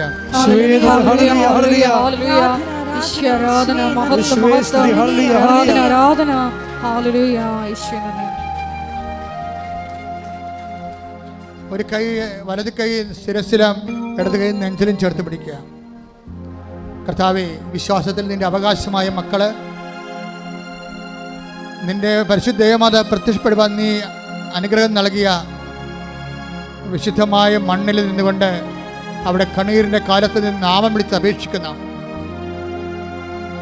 ആഗ്രഹിൻ്റെ ദൈവമേ, എല്ലാവരും പരിത്തത്തിയായി മരുഭൂമിയിലേക്ക് വലിച്ചെറിയുമ്പോഴും കുളിർജലമായി നീ മരുഭൂമിയിൽ ഒഴുകി വന്ന ദൈവമേ, ഞങ്ങളുടെ പിതാക്കന്മാരെ മരുഭൂമിയിൽ മേഘസ്തംഭമായി തണലേക്ക് നയിച്ച ദൈവമേ, ഹൊറേബിലെ മുൾമരമെരിയാതെ എരുതി നടുവിൽ നീ ജ്വലിച്ചു നിന്ന ദൈവമേ, നിന്റെ ദിവ്യ സാന്നിധ്യമായി ഇത് ഞാനാണെന്ന് പറഞ്ഞുകൊണ്ട് കടലിൽ മീതെ നടന്നുകൊണ്ട് കടലിനെ ശാന്തമാക്കിയ പരിശുദ്ധ ദിവ്യകൃപാനെ നിനക്ക് നേരവും ആരാധനയും സ്തുതിയും സ്തോത്രമുണ്ടാകട്ടെ. സ്തുതിക്കട്ടെ.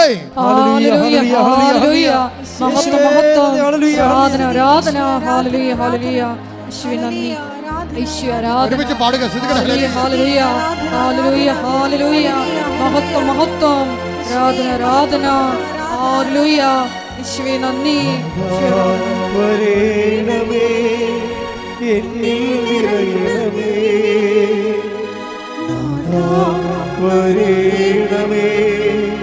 സൗഖ്യം നൽകണമേ, നാഥാ വരേണമേ, എന്നിൽ നിറയണമേ.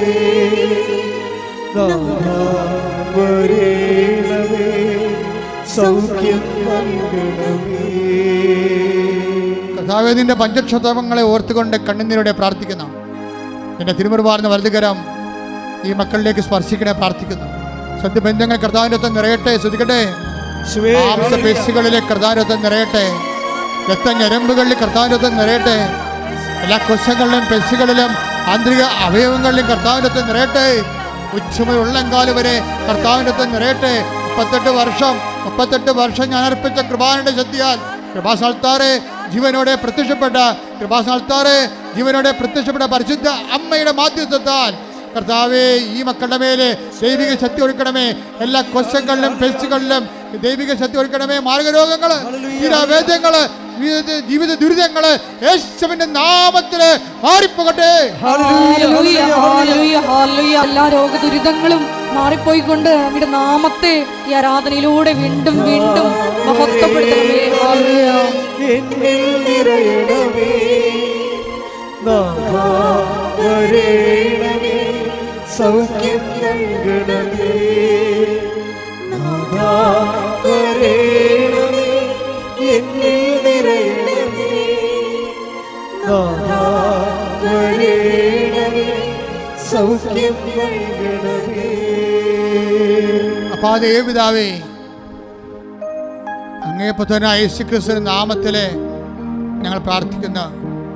അങ്ങേ കൈകള് ഈ മക്കളുടെ മേലെ നീട്ടണമെന്ന് പ്രാർത്ഥിക്കുന്നു. ദൈവത്തിന്റെ ശക്തി ഈ മക്കളിലേക്ക് ഒഴുകണമെന്ന് പ്രാർത്ഥിക്കുന്നു. കർത്താവേ, ജോലിയില്ലാത്ത മക്കള്, പരീക്ഷയിലെ റിസൾട്ട് പ്രതീക്ഷിച്ചുകൊണ്ട് ആശങ്കയോടെ ജീവിക്കുന്ന മക്കള്, ജപ്തി നടപടികളെ നേരിട്ടുകൊണ്ട് വീട്ടിൽ നിന്ന് ഇറങ്ങിപ്പോരേണ്ടി വരുമല്ലോ എന്ന് ഓർത്തുകൊണ്ട് മക്കളെ കൊണ്ട് സങ്കടപ്പെട്ടുകൊണ്ടിരിക്കുന്ന മക്കള്, ഉറങ്ങിയിട്ട് ദിവസങ്ങളായി, ഭക്ഷണം സമാധാനത്തോടെ കഴിച്ചിട്ട് ദിവസങ്ങളായി എന്ന് പറഞ്ഞുകൊണ്ട് തേങ്ങി നടക്കുന്ന മക്കള്, കർത്താവേ, ഒരു മകനെപ്പോലും കൈവിടാത്തവനെ, അധ്വാനിക്കുന്നതിനും ഭാരം വഹിക്കുന്ന ആശ്വസിപ്പിക്കുന്നവനെ നിന്റെ തിരുമുറുപാർന്ന് വലതു കരുത്ത കർത്താവേ, മക്കളെ ആശ്വസിപ്പിക്കണമെന്ന് പ്രാർത്ഥിക്കുന്നു. ദൈവത്തിന്റെ കരുണ, ദൈവത്തിന്റെ ശക്തി, മാതാവിന്റെ പ്രത്യക്ഷീകരണത്തിന്റെ യോഗ്യതയാൽ ഇവിടെ ഉടമ്പടി ചെയ്തിരിക്കുന്ന മുഴുവൻ മക്കളുടെ മേലും, ഈ മണ്ണിൽ ചവിട്ടി പ്രാർത്ഥിച്ച് കടന്നു പോയിട്ടുള്ള എല്ലാ മക്കളുടെ മേലും ദൈവത്തിന്റെ അടയാളങ്ങൾ പതിയട്ടെ. യേശുവിന്റെ നാമത്തിൽ മാർഗ തടസ്സങ്ങള്, ജീവ ദുരിതങ്ങൾ മാറിപ്പോകട്ടെ.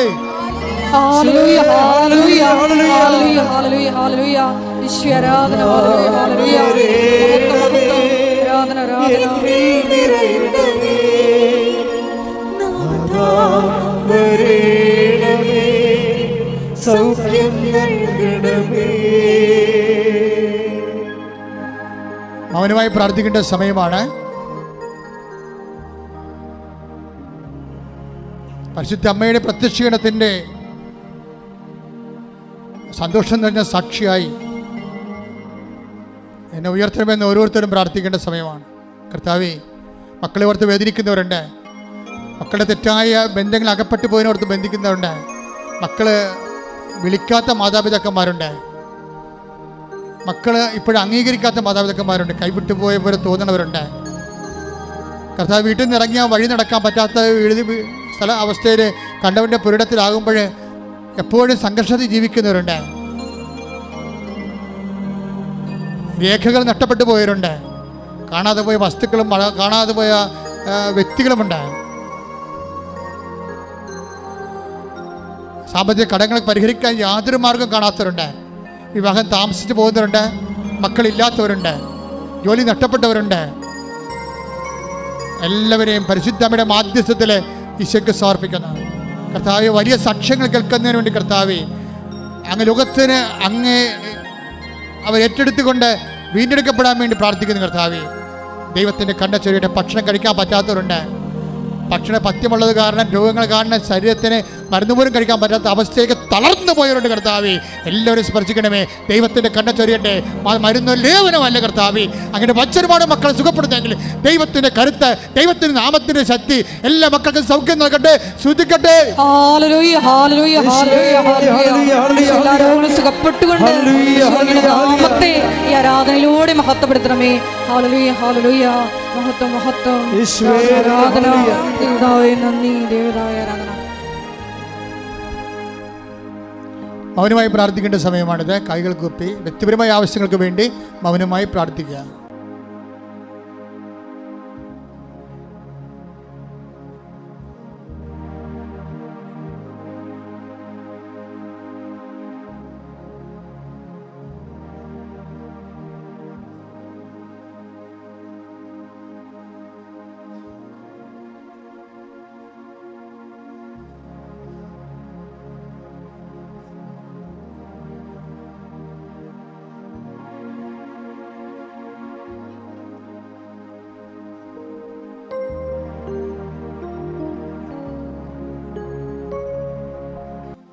സമാപന ആശീർവാദം.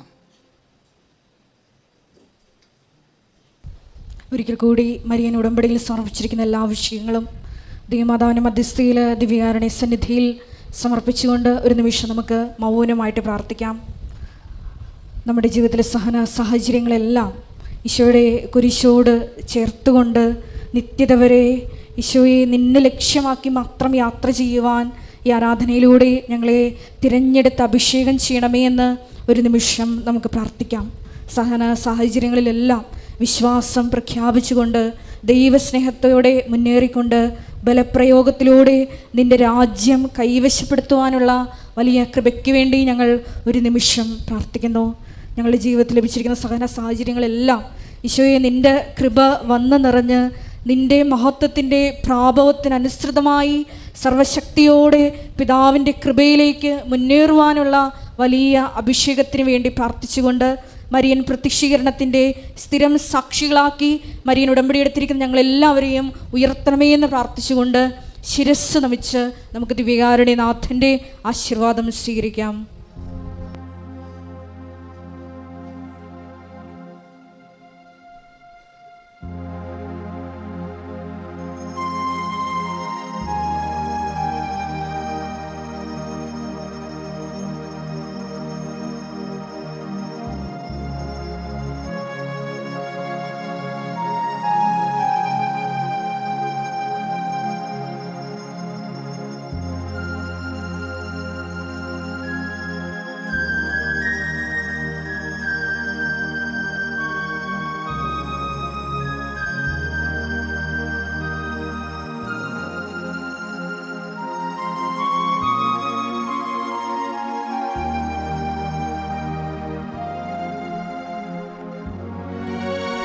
പരിശുദ്ധ പരമമാ ദിവ്യകാരുണ്യമേ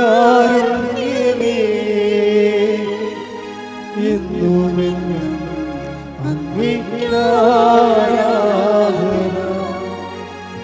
പരിശുദ്ധ പരമമാ ദിവ്യകാരുണ്യമേ എന്നുമെന്നും അങ്ങേക്ക് ആരാധന.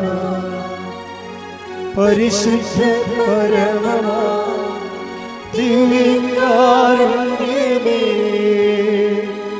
എന്നുമെന്നും അങ്ങേക്ക് ആരാധന.